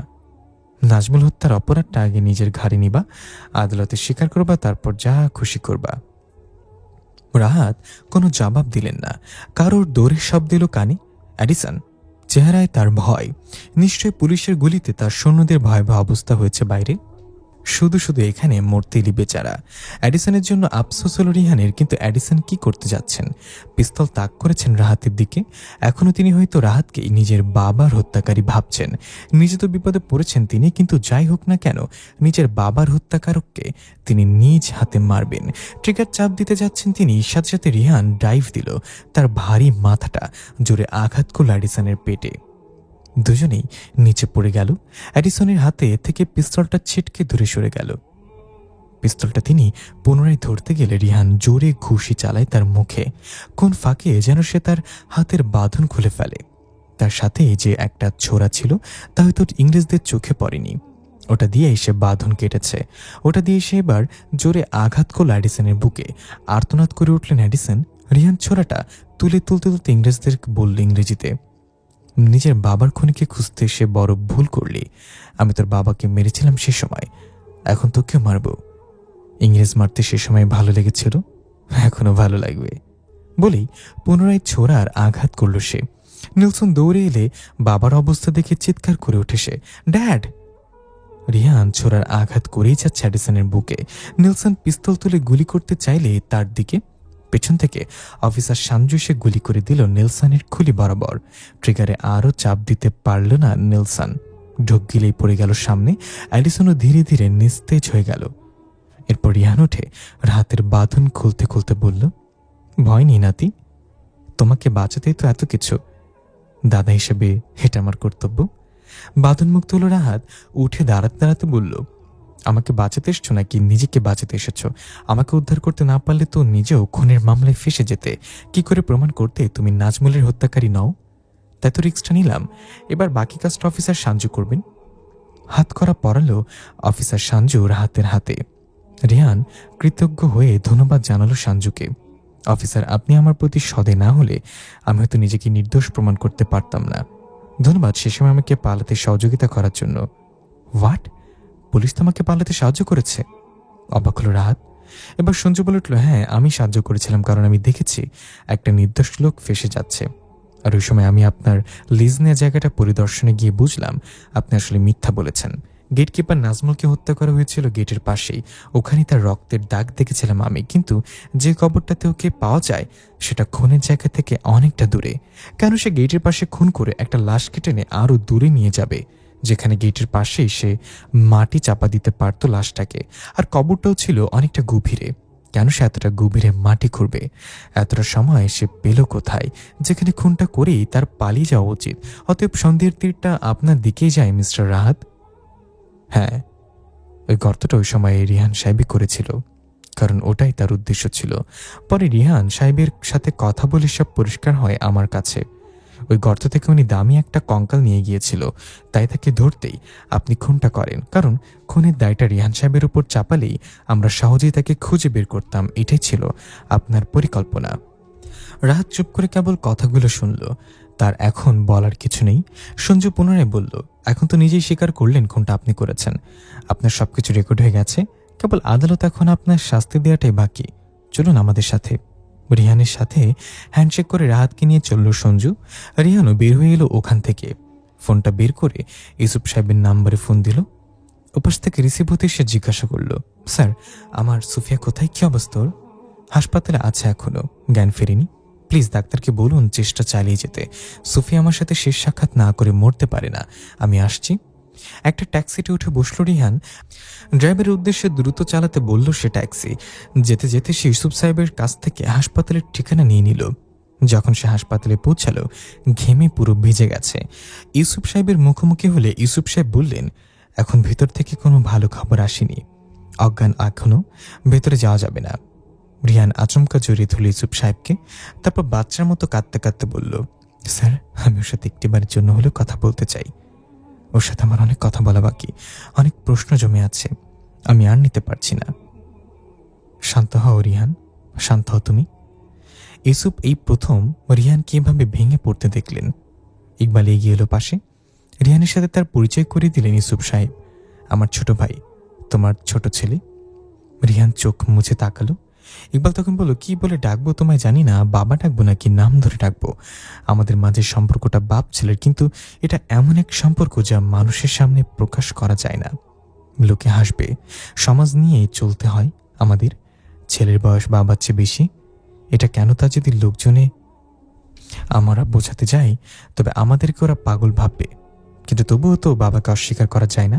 বাবার আদর পায়নি, এখন অন্তত একবার বাবাকে জড়িয়ে ধরা থেকে নিজেকে বঞ্চিত করতে চাই না। বলেই জড়িয়ে ধরলেন ইকবাল রিহানকে। তারপর কাঁপা কাঁপা কণ্ঠে বললেন, কেন আমাদের সাথে এমনটা হলো? কেন নিয়তি তোমাকে অতীতে নিয়ে গেল? তোমার ওই একটা ভুলের জন্য কতগুলো মানুষ কষ্ট পেল। আবেগে ভারী হয়ে এলো ইকবালের কণ্ঠ। তারপর চোখ মুছে একপাশে সরে দাঁড়ালেন তিনি। রিহানও চোখ মুছল, জবাব দেওয়ার মতো ভাষা তার নেই। ইউসুফ সাহেব তার কাঁধ চাপড়ে বললেন, এই জন্য তুমি অনুশোচনা করো না, আমরা তোমাকে কখনো দোষ দিইনি, বরং নিয়তির খেলা হিসেবে মেনে নিয়েছি। শুধু আফসোস একটাই, ভুল গাড়িতে যদি তুমি সে সময় উঠে না বসতে, তোমার এক ভুল আর আমাদের এই পরিণতি। আমি, ইকবাল আর আমার দুই ছেলে সবাই মিলে তোমার 20 মিনিটের ভুল, তোমার জীবনে যদি ওই 20 মিনিট না আসতো। কিন্তু আমি তো কাউকে বলিনি যে আমার অতীতের পুরো সময় বর্তমানের 20 মিনিটের সমান। ওই সময় আমার জীবন থেকে শুধু 20 মিনিট কেটেছে, এটা আপনারা কিভাবে জানলেন? রিহান প্রশ্নটা করতে ভেতর থেকে একজন বের হয়ে জানলো রোগীর জ্ঞান ফিরেছে, একজন একজন করে দেখা করা যাবে। ইউসুফ সাহেব তখন রিহানের দিকে তাকিয়ে বলল, যাও দেখা করে এসো, তোমার সব প্রশ্নের উত্তর তুমি নিজে একদিন জানতে পারবে। রিহান আর দেরি করল না, দ্রুত ভেতরে গেল। কিন্তু ভেতরে ঢুকে কেমন যেন তার পা আর চলল না, ধীর পায়ে হাঁটতে লাগলো। সুফিয়ার সাথে দেখা হবে তার একটু পর। কেমন দেখতে লাগবে তাকে? রিহানকে দেখে কি অনুভূতি হবে সুফিয়ার মনে? অনেক বছর পর সুফিয়া তাকে দেখতে পাবে, তার শত প্রতীক্ষা শেষ হবে। ধীর পায়ে হাঁটতে হাঁটতে কাছে চলে এলো রিহান। সুফিয়া তাকালো রিহানের দিকে। রিহানকে দেখেই চোখের কোণ বেয়ে অশ্রু ঝরে পড়ল তার। চমকে উঠল রিহান, এই বৃদ্ধা মহিলাই কি তবে তার সুফিয়া? এই বৃদ্ধা মহিলাকে সে আগে অনেকবার দেখেছে, তার আশেপাশে ঘুরত। অনেক বছর হবে, প্রায় 7-8 বছর। তখন থেকে সে চিনে এই বৃদ্ধাকে, কথা হয়েছে অনেকবার, কিন্তু সুফিয়া কখনোই নিজের পরিচয় দেয়নি। রিহানের চোখ বেয়ে অশ্রু গড়িয়ে পড়ল। সুফিয়া, তুমি এত নিষ্ঠুর কি করে হলে? আর কেন আগে পরিচয় দাওনি? কান্নায় ভেঙে পড়ল রিহান হাঁটু গেড়ে বসে। সময়টা তখন 2010-এর মাঝামাঝি। রিহানের এখনো মনে আছে তার বাবা রহমান সাহেবকে সে সময় বাসার জন্য নতুন ভাড়াটিয়া খুঁজছিলেন। বাইরে টুলেট বোর্ডে দেয়া ছিল রিহানের নাম্বার। হঠাৎ একদিন তার নাম্বারে ফোন আসে। রিহান রিসিভ করে সালাম। ওপাশ থেকে সালামের জবাব দিয়ে এক বৃদ্ধা মহিলা বললেন, আমরা একটা বাসা খুঁজছিলাম, আপনাদের বাসাটা কি খালি আছে? জি খালি আছে, আপনি এসে বাসাটা দেখতে পারেন। আমি বাসার বাইরে দাঁড়িয়ে আছি, যদি একটু বের হতেন। আচ্ছা একটু অপেক্ষা করেন, আমি বের হচ্ছি। কিছুক্ষণ পর একটা টি শার্ট আর 3/4 প্যান্ট পরে রিহান বের হয়। একটা বৃদ্ধাকে সে দাঁড়িয়ে থাকতে দেখে বাসার সামনে একটা প্রাইভেট কারের সাথে হেলান দেয়া সাথে আরেকটা 16-17 বছরের মেয়ে, সম্ভবত কাজের মেয়ে সে। রিহান দ্বিধান্বিত কণ্ঠে প্রশ্ন করে, আপনি ফোন করেছিলেন? হ্যাঁ, জবাব দেয় বৃদ্ধা। আমাদের আজকে উঠতে হবে বাসায়। আজকে উঠবেন? দাঁড়ান, বাবাকে একটা ফোন করে জেনে নেই, বলে রিহান তার বাবাকে ফোন করে জানায় এই ব্যাপারে। তারপর ফোনটা কেটে দিয়ে বলল, ঠিক আছে, আজকে উঠতে পারবেন, কিন্তু কজন থাকবেন আপনারা? আমরা দুজন, আমি আরও। পাশে মেয়েটাকে ইশারা করলো বৃদ্ধা। শুধু দুইজন? আমি আরও? সাথে কোনো পুরুষ লোক নেই আপনাদের? পুরুষ লোক আছে, আমার 2 ছেলে আর 2 নাতি। ওরা ওদিকে আরেকটা বাসা নিয়েছে, কিন্তু ওদিকে জায়গাটা আমার ভালো লাগে না, তাই এদিকে আলাদা বাসা নিতে চাচ্ছি। আসলে আমরা এখানে নতুন জায়গা নিয়েছি, আমাদের নিজস্ব বাড়ি তৈরির কাজ চলছে। যতদিন বাসা তৈরির কাজটা শেষ হবে না ততদিন আমরা দুজন এখানেই থাকব। ঠিক আছে, চলুন বাসাটা দেখে আসি। না না, দেখতে হবে না, আমরা আসলে সব জিনিসপত্র নিয়ে এসেছি। কয়টা রুম হবে এমনি? 3টা রুম আর একটা কিচেন, অ্যাটাচ বাথরুম। ঠিক আছে, চলবে, কিন্তু ভাড়া? ভাড়া ব্যাপারে সমস্যা নেই, আপনারা যতটা দাবি করবেন মাস শেষে দিয়ে দেব। রিহান কথা বাড়ল না, কারণ বৃদ্ধা মহিলাকে সুবিধার মনে হয়েছে। সাথে প্রাইভেট কার, ঢাকা শহরে জায়গা কিনে নিজস্ব বাড়ি করবে ওরা, নিশ্চয়ই বড়লোক ঘরের সম্ভ্রান্ত কোনো মহিলা হবেন। রিহান হেসে বলল, ঠিক আছে, কিন্তু আমাকে একটু হেল্প করতে হবে যে, আমার জিনিসগুলো ভেতরে নিয়ে যেতে হবে। যদি 2টা লোক ডেকে দিতেন, আমি পারিশ্রমিক দেব। আমি আপনার নাতির বয়সী, আমাকে তুমি করে বলুন প্লিজ, আমার নাম রিহান। বেশ রিহান, তুমি তাহলে 2টা লোক ডেকে আনাও। আমার নাম সুফিয়া, আমাকে নাম ধরে ডাকতে পারো। কিন্তু বয়সে বড় কাউকে তো আমি নাম ধরে ডাকতে পারি না। কথা বলতে বলতে রিহান 2টা লোক ডাকলো। ওদেরকে দিয়ে সুফিয়ার জিনিসপত্রগুলো ভেতরে নিয়ে যেতে লাগলো সে। আমাকে নাম ধরে ডাকবা, যতদিন এখানে থাকি। আমরা দুজন বন্ধু, কেমন? ঠিক আছে। রিহান লজ্জা পেয়ে হাসলো। সেদিন থেকে সুফিয়ার সাথে তার একটা ভালো সম্পর্ক হয়ে ওঠে। রিহান ভেবে পায় না এত ধনী মহিলা অথচ তার সাথে কত সাধারণভাবে মিশে। রিহানও খুব পছন্দ করে সুফিয়াকে। মাঝে মধ্যে দুজন গল্প করে, নতুন কোনো কিছু রান্না করলে সুফিয়া প্রথমেই ডাকে রিহানকে, সাথে তার পুরো পরিবারকেও। সর্ষে ইলিশের দাওয়াত দিল একদিন রিহানকে। রিহান তা খেয়ে সুফিয়ার প্রশংসা করতে ভুলল না। ওয়াও, এত স্বাদের খাবার তুমি নিজে বানিয়েছ? হ্যাঁ, তোমাকে যেদিন দাওয়াত দিই সেদিন মনে করবা সব খাবার আমি রান্না করেছি। এমনিতে সব কাজ করে মিনু। মিনু সুফিয়ার কাজের মেয়ে। সে রিহানের এটু খাবারগুলো নিয়ে যাচ্ছিল কিচেনে। একপাশে সোফায় বসে আছে সুফিয়া, আর রিহান খাবার টেবিলে বসে একটা টিস্যুতে হাত মুছতে মুছতে বলল, সত্যি তুমি অনেক ভালো রাঁধতে পারো। আজ থেকে আমার প্রিয় খাবার হয়ে গেল এই সর্ষে ইলিশ। এই রেসিপিটা কার কাছ থেকে শিখেছ জানো? কার কাছ থেকে? আমার স্বামীর কাছ থেকে। আমার স্বামীর খুব প্রিয় খাবার ছিল এটা। আমি একটু তো রাঁধতে পারি, কিন্তু এই রেসিপিটা পারি না। আমাকে শেখাবে কিভাবে রাঁধতে হয় এটা? কেন নয়, চলো তোমাকে শিখিয়ে দিচ্ছি। বলেই দেরি করল না, সুফিয়া রিহানকে কিচেনে নিয়ে গেল, রেসিপিটা শেখাতে লাগলো। কাজের ফাঁকে রিহান সুফিয়াকে জিজ্ঞাসা করলো, যার কাছে চমৎকার রান্নাটা শিখলে সে এখন কোথায়? রিহানের এমন প্রশ্ন শুনে হঠাৎ সুফিয়ার মুখটা বিবর্ণ হয়ে গেল। কয়েক মুহূর্ত কি যেন ভেবে বলল, অনেক আগেই হারিয়ে গেছে সে, তবে তার স্মৃতিগুলো এখনো ধরে রেখেছি আমি। আমি তাকে আমার চারপাশে অনুভব করি, এখনো মনে হচ্ছে আমার আশেপাশে সে আছে। আমি দুঃখিত মিস সুফিয়া, আমি আসলে তোমাকে কষ্ট দেওয়ার জন্য এই কথাটা জিজ্ঞাসা করিনি। সুফিয়া রাগের ভান করে কোমরে হাত রাখলো, তারপর নরম সুরে শাসিয়ে বলল, তোমাকে না বলেছি নামের আগে মিস না বসাতে? প্লিজ, আমার ওভাবে নাম ধরে ডাকতে কেমন যেন লাগে। আমি বরং মিস সুফিয়া বলি ডাকি, প্লিজ কিছু মনে করো না। ঠিক আছে, আমি একটু বুড়ো হয়েছি দেখে বন্ধু ভাবতে পারছো না বুঝছি, প্লিজ বোঝার চেষ্টা করো। হাত জোর করল রিহান। সুফিয়া হাসলো আলতো করে, রিহানের কানটা মুলে দিয়ে বলল, আরে পাগল, আমি মজা করছি, আমাকে মিস সুফিয়া বলেই রেখো তুমি। রিহানও বোকার মতো হাসলো, তারপর বলল, তোমাকে বুড়ি মনে হয় না, চুলগুলো সাদা বলে এখন 60-70 মনে হচ্ছে, কিন্তু চুলে কালারিং করলে মনে হবে 30-35 বছর। জোরে হেসে উঠল সুফিয়া, তারপর হাসি থামিয়ে দুষ্টুমি করে বলল, তখন কি তুমি বিয়ে করবে আমাকে? তখন কেন, আমি তো এখনই তোমাকে বিয়ে করতে রাজি। তোমার আর বয়স হয়ে হলো, চলো কাজে অফিসে গিয়ে বিয়ে করি। তোমাকে আর ভাত দিব না বাসায়, বলবে হতচ্ছাড়া 90 বছরের বুড়ি একটাকে বিয়ে করেছিস, যার এক পা পৃথিবীতে আরেক পা কবরে। তোমার বয়স 90, 91 চলে? কি মনে হয় তোমার কত যুগ পেরিয়ে এসেছি? কত যুগ দেখছি?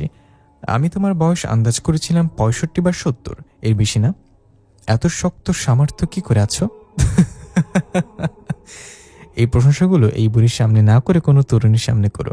কলেজে কোনো মেয়ে বান্ধবী আছে নাকি পছন্দের? না না, নেই।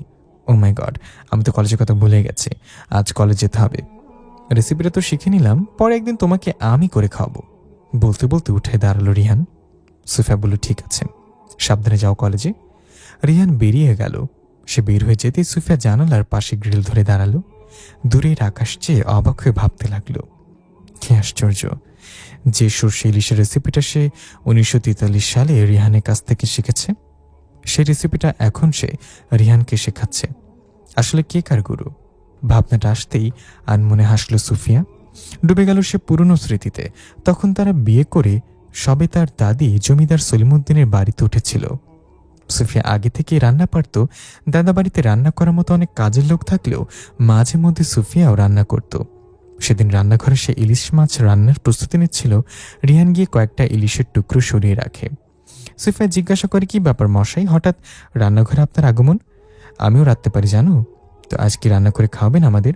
চলো, তুমি একটা রান্নার পথ শেখে আজকে তোমাকে। সর্ষে ইলিশ রাঁধতে পারো?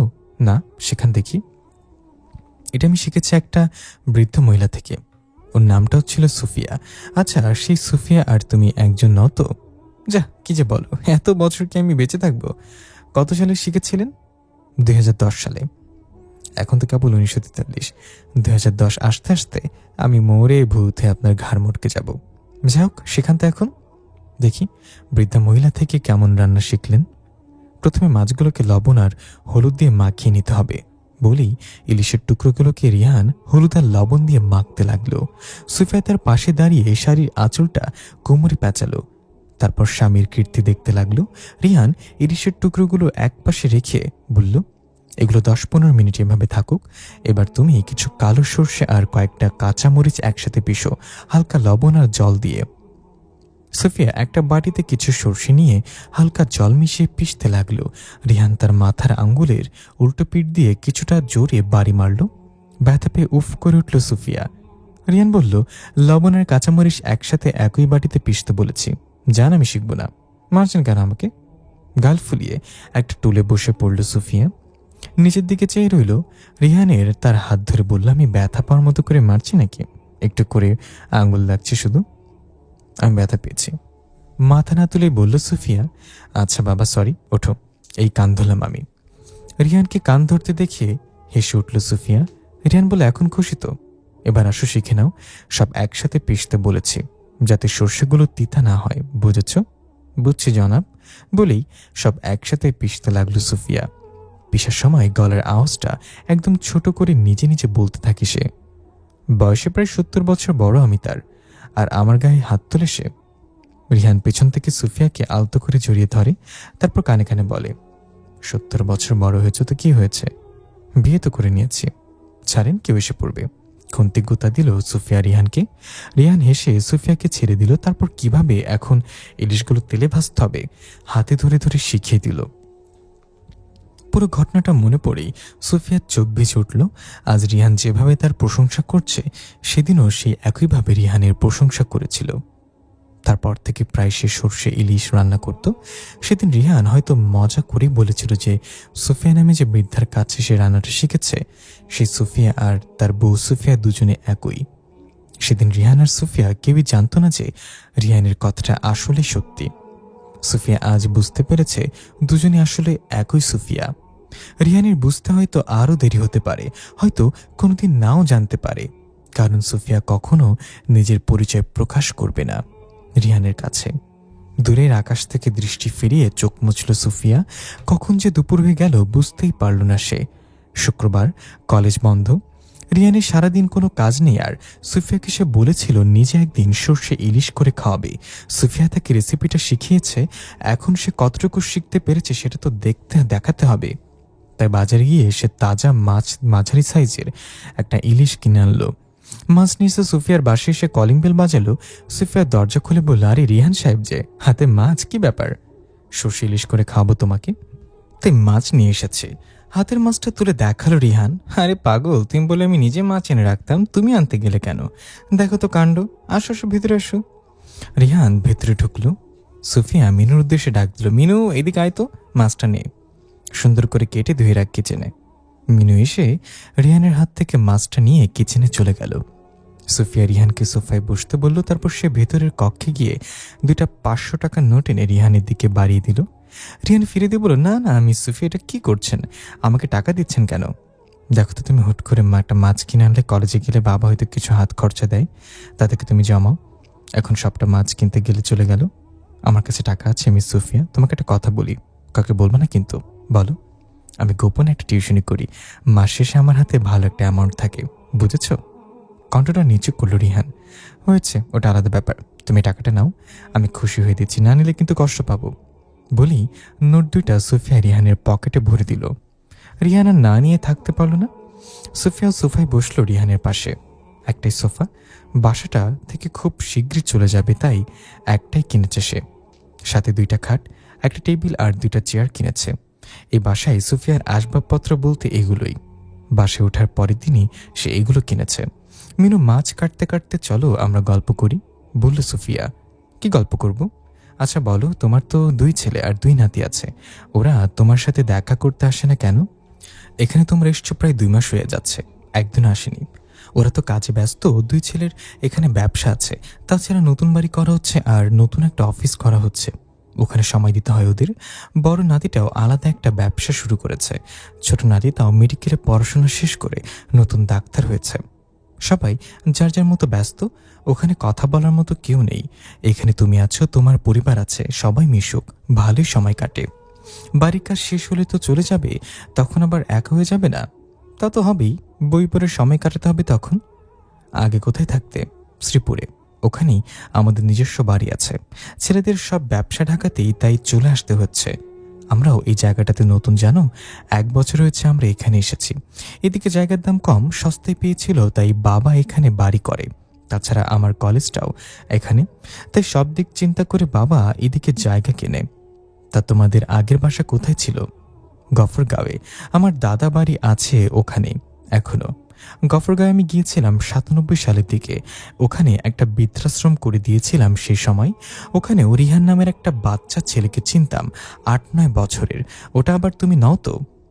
আমি তাকে একদিন অনেকগুলো চকলেট আর একটা ঘড়ি কিনে দিয়েছিলাম। রিহানের মুখটা হা হয়ে গেল হঠাৎ, অবাক হয়ে তাকালো সে সুফিয়ার দিকে। সুফিয়ার সারা চেহারাটা একবার দেখে নিয়ে বলল, ওটা তুমি ছিলে? ও মাই গড, আমার এই ঘটনাটা মনে পড়েছে। ওই সময় বৃদ্ধা এক মহিলা আমাকে খুব আদর করেছিল। সত্যি সত্যি ওটা তুমি ছিলে? সুফিয়া অবাক হওয়ার ভান করল। অবশ্য সে জানি ওটা আসলে এই রিহানই ছিল। রিহান ছোটবেলা থেকেই তার আশেপাশে ঘুরত, মাঝে মধ্যে সামনে যেত, মাঝে মধ্যে আড়াল থেকে দেখত। রিহানের বেড়ে ওঠা সে নিজের চোখে দেখেছে। হ্যাঁ, ওটা আমি ছিলাম। ও মাই গড, আমি বিশ্বাস করতে পারছি না তোমাকে আবার এভাবে দেখব। মুখে হাত দিয়ে বিস্ময় প্রকাশ করল রিহান। তোমার দাদা বাড়ি থেকে কিছুটা দূরে আমি আশ্রমটার কাজ শুরু করি।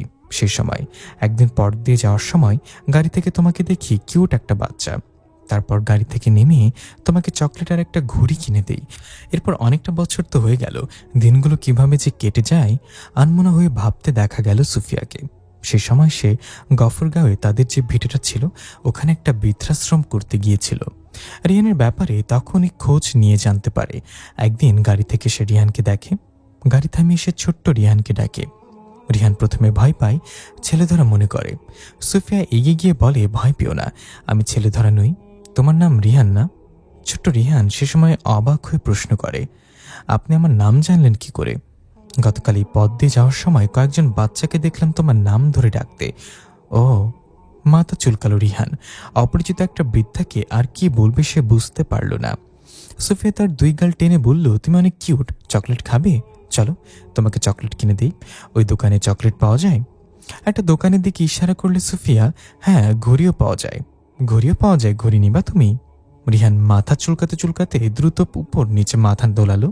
সুফিয়া তাকে দোকানে নিয়ে গিয়ে অনেকগুলো চকলেট আর একটা ঘড়ি কিনে দেয়। তারপর রিহানের গালে একটা চুমু খেয়ে বলে, খুশি হয়েছে তুমি? রিহান আবারও উপর নিচ মাথা দোলায়, খুশি হয়েছে সে। সুফিয়া তখন বলে, তাহলে আমার গালে একটা চুমু দাও। রিহান সুফিয়ার দিকে ফ্যালফ্যাল করে তাকিয়ে বোকার মতো হাসে। আরও কয়েকজন বাচ্চা এসে তখন তাকে উৎসাহ দিলে সে সুফিয়ার গালে একটা চুমু দিয়ে দৌড় দেয়। সুফিয়া হাসতে থাকে তার দৌড়ানি দেখে। তারপর সে বাচ্চাগুলোকেও চকলেট কিনে দেয়। ঘটনাটা মনে পড়তেই হাসলো সুফিয়া। রিহান বলল, মিস সুফিয়া, সত্যি তোমাকে চিনতে পারিনি, কত বছর আগে দেখেছি, তাছাড়া আমি তখন ছোট ছিলাম। ঠিক আছে, সমস্যা নেই, এখন তো চিনেছ। হাসলো সুফিয়া। আরেকটা ঘটনা মনে পড়ল তার, তবে ওটা রিহানের সামনে প্রকাশ করল না সে। রিহান তখন মাধ্যমিক স্কুলে পড়তো। ওই সময় সে একটা ছেলের সাথে ঝগড়া করে ছেলেটাকে ধাক্কা দেয়। একটা ইটের সাথে আঘাত লেগে ছেলেটার মাথা ফেটে যায়। রক্ত দেখে রিহান ভয় পেয়ে যায়। তারপর স্যারের ভয়ে সে কয়েকদিন স্কুলেও যায়নি। ঘটনাটা জানতে পারে সুফিয়া। প্রথমে সে ওই ছেলেটার বাড়িতে যায় যাকে রিহান মেরেছে। ছেলেটার বাবা মার হাতে কিছু টাকা দিলে ওরা খুশি হয়। সুফিয়া তাদেরকে অনুরোধ করে রিহানকে যাতে ক্ষমা করে। তারপর সুফিয়া রিহানের স্কুলে গিয়ে স্যারদেরকে অনুরোধ করে যেন রিহানকে কোনো মারধর না করে, ওকে যেন বুঝিয়ে স্কুলে নিয়ে আসে আবার। সে সময় স্যারের অবশ্য সুফিয়ার অনুরোধটা রাখে। মিস সুফিয়া, কি ভাবছো? রিহান এটাকে ভাবনা থেকে ফিরল সুফিয়া। ভাবছি কিভাবে জীবন থেকে ৯১টা বছর চলে গেল। আহা জীবন। দীর্ঘশ্বাস ছাড়ল সুফিয়া। হয়েছে, ওটাতে এবার তোমার পরীক্ষা দেবে, কিভাবে সর্ষে ইলিশ বানাতে হয়। বলেই উঠে দাঁড়ালো সুফিয়া। রিহান উঠে সুফিয়ার পিছু পিছু কিচেনে এলো। মিনু ইলিশ মাছটা কেটে সুন্দর করে ধুয়ে রেখেছে ততক্ষণে। সুফিয়া রিহানের দিকে তাকিয়ে বলল, শুরু করো। রিহান হাত ধুয়ে মাছের টুকরোগুলোতে হলুদ আর লবণ মাখতে লাগলো। সুফিয়া তার পাশে দাঁড়ালো ঠিক যেভাবে ১৯৪৩ সালে দাঁড়িয়েছিল, যেন একই ঘটনার পুনরাবৃত্তি হচ্ছে। সুফিয়া সেই সময়ের মতো করে শাড়ির আঁচলটা কোমরে পেঁচালো, যে সময়টাতে ঠিক ফিরে গেছে সে। রিহান মাছের টুকরোগুলোতে হলুদ আর লবণ মাখিয়ে নিয়ে একপাশে সরিয়ে রাখলো। তারপর একটা বাটিতে কালো সর্ষার হালকা জল মিশিয়ে পিষতে লাগলো। পেছন থেকে সুফিয়া রিহানের মাথায় আঙ্গুলের উল্টো পিঠ দিয়ে কিছুটা জোরে আঘাত করলো। উফ করে উঠল। সুফিয়া হেসে বলে, এভাবে শিখেছে? লবণ আর কাঁচামরিচ কই? সব একসাথে পিষতে হবে, নয়তো তেতো তেতো লাগবে। ঠিক আছে, লবণ আর কাঁচামরিচ দিচ্ছি। বলি বাধ্য ছেলের মতো রিহান বাটিতে কয়েকটা কাঁচামরিচ আর হালকা লবণ মেশালো। পাশে দাঁড়িয়ে সুফিয়া মিটমিট করে হাসতে লাগলো। ৬৭ বছর পরে এসে সে তার প্রতিশোধটা নিতে পেরেছে। মিষ্টি একটা প্রতিশোধ। বড় ছেলে ইউসুফের ফোন পেয়ে সুফিয়া ছেলের বাসায় এলো। নিজেই গাড়ি চালিয়ে এসেছে সে। শহরের জ্যামে কাটিয়ে আসতে আসতে তার একটু বেশি সময় লেগেছে। সুফিয়াকে দেখে ছেলে ইউসুফ বলল, মা তোমার এতক্ষণ লাগছে কেন? আমিও আরও চিন্তা করছিলাম, ফোনটা বন্ধ পাচ্ছিলাম। আরে জ্যামে পড়েছিলাম। কি জন্য ডেকেছিস বল, কোনো সমস্যা হয়েছে? মা, ইকবাল আমেরিকা স্থায়ী হতে যাচ্ছে। কেন? রাহাতের শহীদের সাথে তার আবারও ঝগড়া হয়েছে নিশ্চয়ই। হ্যাঁ, তো ছেলে দুটো হয়েছে বেয়াদব, পড়ালেখা করেছে অথচ চাচার সাথে কিভাবে ব্যবহার করতে হয় জানে না। মা উভয় বলো না, মা মরা দুই ছেলে আমার, মায়ের আদর ছাড়া বড় হয়েছে, তাই একটু ওরকম। তাই বলে চাচার সাথে এরকম করবে? ইকবাল আমেরিকা থেকে এসছে ৩ মাসও হয়নি, এখন আবার চলে যেতে যাচ্ছে। আমার ছেলেটাকে তোরা একটু শান্তিতে দেশে থাকতে দিতে পারিস না? কই ইকবাল কোথায়? আছে ঘরে। সুফিয়া ইকবালের কক্ষে এসে ছেলের মাথায় হাত বোলালে ইকবাল বলে ওঠে, মা তুমি আমাকে বাধা দিও না, আমার এই দেশটা না সত্যি ভালো লাগছে না। দেখো শহীদ আমার কি অবস্থা করেছে, আমার গায়ে হাত তুলেছে, রাহাতও মারতে এসছে আমাকে। এখানে থাকলে আমাকে ওই ২ ভাইয়ের হাতে খুন হতে হবে। আচ্ছা, সম্পত্তির জন্য এমন ঝগড়াঝাটি অশান্তি হচ্ছে তাই তো? ইউসুফ একটু এদিকে আয় তো। ইউসুফকে ডাকলো সুফিয়া। তারপর বলল, আজকে তুই একজন উকিলের সাথে কথা বলবি, আমি আমার সব সম্পত্তি ওদের প্রত্যেকের নামে ভাগ করে দেব। মা এত তাড়াতাড়ি? যা বলছি তাই কর, আজকে একজন উকিল ডেকে আন। ঠিক আছে মা, তবে আজকে পারবো না, আজকে একটু কাজ আছে, কাল ডাকি। বেশ, কাল আমি আবারও আসবো। ওদিকের খবর কি, বাড়ির কাজ শেষ হচ্ছে? হ্যাঁ মা, খুব শীঘ্রই আমরা নতুন বাড়িতে উঠব। মা তোমার সাথে আরেকটা কথা ছিল। ইতস্তত করে বলল ইউসুফ। কি কথা? ইউসুফ তার মাকে আড়ালে নিয়ে এলো, গলার আওয়াজটা নিচু করে প্রশ্ন করল। মা, তুমি আমার বাবাকে খুঁজে পেয়েছ? ইউসুফের হঠাৎ এমন প্রশ্নে সুফিয়া যেন হকচকে উঠল। তুই তুই কিভাবে জানলি? তুমি যেখানে বাসা নিয়েছ ওদিকে গিয়েছিলাম। একটা ছেলেকে দেখেছি আমি, 22-23 বছর বয়সী, দেখতে অনেকটা আমার বাবার মতো। আমি সে কবে আমার বাবাকে দেখেছিলাম, 1964 সালে। বাবা তখন আরও বয়স্ক ছিল। এখন এই ছেলেটাকে দেখে কেমন যেন আমার বাবার মতো মনে হয়েছে। সত্যি কি? হ্যাঁ, ওটাই তোর বাবা। কিন্তু তুই এই কথাটা কারোর সামনে কখনো প্রকাশ করবি না। ঠিক আছে মা, প্রকাশ করবো না। কিন্তু কি জানিস সব কিছু? সুফিয়া হেসে বলল, ও কি করে জানবে পাগল? আমি তো কিছু বলিনি। আর বললেও কি সে বিশ্বাস করবে?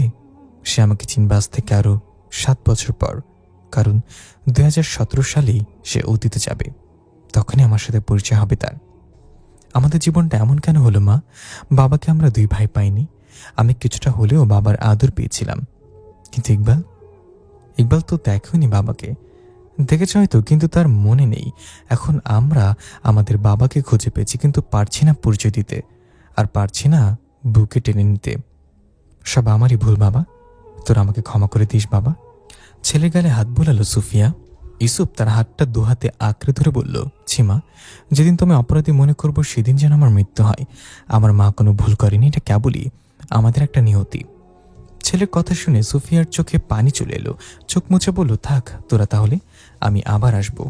আরেকটা কথা মা, বল, তুমি আমাদের সাথে এই বাসায় থাকোনি কারণ বাবার জন্য, তাই না? সুফিয়া হ্যাঁ সূচক মাথা নাড়ে। সুফিয়া বলে, কেউ যে কাউকে এত ভালোবাসতে পারে আমি তোমাকে দেখেছি মা। বাবার জন্য তীর্থের কাকের মতো আমি তোমাকে প্রতীক্ষা করতে দেখেছি। তোমার মতো মা পেয়ে আমি গর্ববোধ করেছি। তোমাকে আজ একবার জড়িয়ে ধরতে ইচ্ছে হচ্ছে মা। বলি মাকে জড়িয়ে ধরল। কিছুক্ষণ জড়িয়ে ধরে কাঁদলো মা ছেলে। তারপর নিজেদের সামলে ওরা ইউসুফ পুনরায় মাকে প্রশ্ন করে, বাড়ির কাজ তো প্রায় শেষ, তুমি কি চলে আসবা নাকি ওখানেই থাকবা? চলে আসবো বাবা, ওর থেকে দূরে থাকতে পারি না, আবার কাছাকাছি থাকাটাও খুব কষ্টের। পরিচয় দিতে পারি না, কেমন যেন দম বন্ধ হয়ে আসে আমার। অনেকটা বছর তো প্রতীক্ষা করেই কাটিয়েছি, আর না হয় কয়েকটা বছর, আর কতকালই বা বাঁচব। আমার কথা বলো না মা, তুমি আরো অনেক বছর বাঁচবে। সুফিয়া হাসলো। ছেলের কথা জবাবে কিছুই বলল না। সে জানে তার মৃত্যু কবে হবে, আর 8 বছর বাঁচবে সে। ওই বছরের কত তারিখ, কয়টাই সময় কিভাবে মরবে সে তাও জানে। পৃথিবীর একমাত্র প্রাণী হয়তো সে, যে তার মৃত্যুর কথা অনেক বছর আগেই জেনে গেছে। ঠিক আছে, থাক তোরা, কাল উকিল ডেকে আনিস, আমিও আসবো। বলেই ছেলের মাথায় হাত বুলিয়ে সুফিয়া বের হয়ে এলো। পরদিন রিহানের ফোনে কল করে সুফিয়া তাকে ডাকলো। 2 মিনিটে রিহান এসে হাজির। মিস সুফিয়া, আমাকে ডেকেছ? হ্যাঁ রিহান, তোমার বাবাকে প্যাকেট দিও। একটা প্যাকেট এগিয়ে দিল সুফিয়া রিহানের দিকে। কিসের প্যাকেট এটা? অবাক হয়ে প্রশ্ন করে রিহান। এখানে 3 মাসের ভাড়া আছে, গত মাসেটা দেয়া হয়নি, ওটা সহ এই মাসের ভাড়া, এবং সামনের মাসেরটা অগ্রিম। অগ্রিম কেন? দুঃখিত রিহান, আমরা আজকে চলে যাব। আমাদের বাড়ির কাজ শেষ, আমরা ওই বাড়িতে উঠব।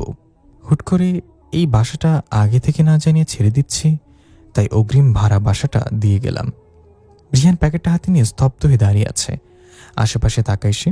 মিনি তখন জিনিসপত্রগুলো একটা একটা করে বের করে গুছাচ্ছিল। রিহান সুফিয়ার উদ্দেশ্যে আবেগ কণ্ঠে বলে ওঠে, মিস সুফিয়া, খুব মনে পড়বে তোমার কথা।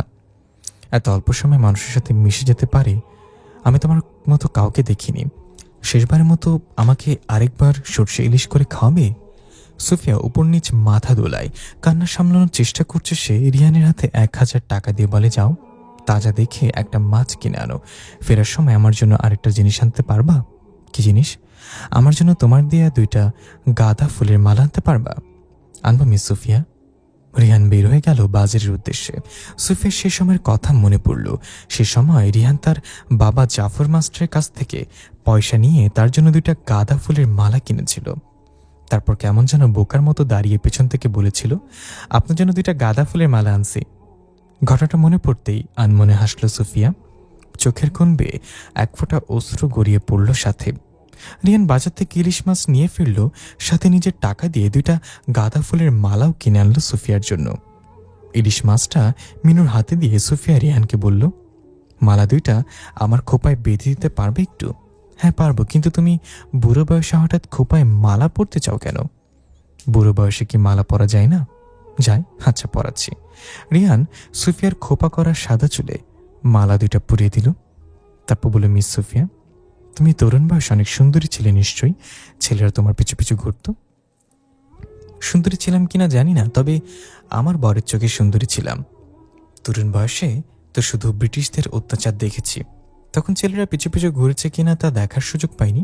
চলো, আমার হাতে শেষবারের মতো সর্ষে ইলিশ খাবে। বলেই কিচেনের দিকে পা বাড়ালো সুফিয়া। রিহানও এলো, তারপর মিনুসহ তিনজন মিলে সর্ষে ইলিশ বানিয়ে খেলো। সেদিনের পর থেকে সুফিয়ার সাথে রিহানের আর তেমন দেখা হয়নি। একবার সুফিয়াকে সে গাড়ি নিয়ে যেতে দেখেছিল, রিহান মিস সুফিয়া বলে ডাকও দিয়েছিল। সুফিয়া হয়তো শোনেনি। আরেকবার দেখেছিল একটা অফিসের সামনে। রিহান তখন পড়ালেখা শেষ করে একটা চাকরির খোঁজ করছিল। ভাইবা দিতে গিয়েছিল সে, কিন্তু ভাইবা ভালো না হওয়ায় মন খারাপ করে বের হয়েছিল সে। তখন সুফিয়ার সাথে দেখা। মিস সুফিয়া, তুমি এখানে অনেকদিন পর, কেমন আছো? আলহামদুলিল্লাহ ভালো আছি, তুমি কেমন আছো? একটা বিজনেস মিটিংয়ে এসেছিলাম, তুমি এখানে কেন? আমি ভালো আছি আলহামদুলিল্লাহ, একটা ভাইবা দিতে এসেছিলাম, কিন্তু ভাইবাটা আনা তেমন ভালো হয়নি। চিন্তা করো না, পরের বারের জন্য প্রস্তুতি নাও, আমার একটু তাড়া আছে, যেতে হবে।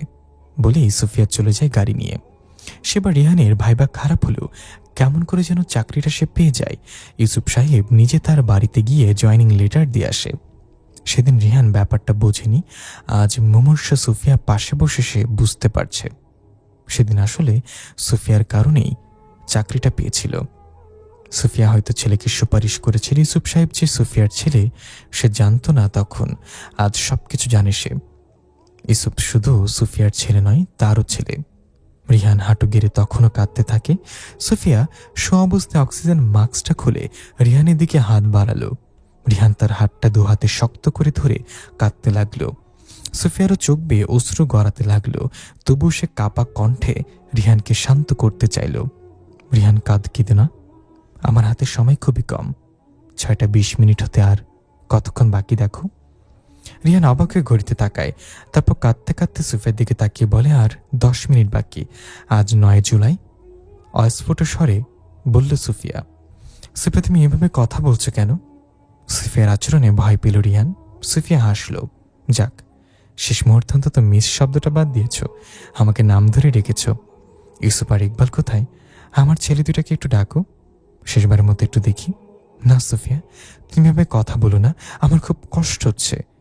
রিহান এবার বাচ্চাদের মতো কেঁদে ফেলল। সুফিয়ার শ্বাস নিতে কষ্ট হলো, অনেক কষ্ট বলল, কেঁদো না রিহান প্লিজ, তোমার কান্না মুখ দেখে আমি মরতে চাই না। আমি জানতাম এই দিনটা আসবে, তুমি আমাকে বলেছিলে এই দিনটির কথা, আমি তোমাকে এমনটা কখনো বলিনি। তুমি মরবে না সুফিয়া। রিহানের কান্না বেড়ে গেল। ইউসুফ আর ইকবালকে ডাকো প্লিজ, দম বন্ধে আসতে চাইল সুফিয়ার। অক্সিজেন মাস্কটা আবার পরে নিল সে। রিহান ডাক্তার ডাক্তার বলে চিৎকার করে উঠল। একজন ডাক্তার আর দুজন নার্স দৌড়ে এলো, সাথে ইউসুফ সাহেব আর ইকবালও ঢুকলো। ডাক্তার সুফিয়াকে ধরতে চাইলে সুফিয়া হাত জোর করে, তারপর অক্সিজেন মাস্কটা আলগা করে বলে, ডাক্তার আমাকে 2 মিনিট কথা বলতে দিন। ডাক্তার একপাশে সরে দাঁড়ালো।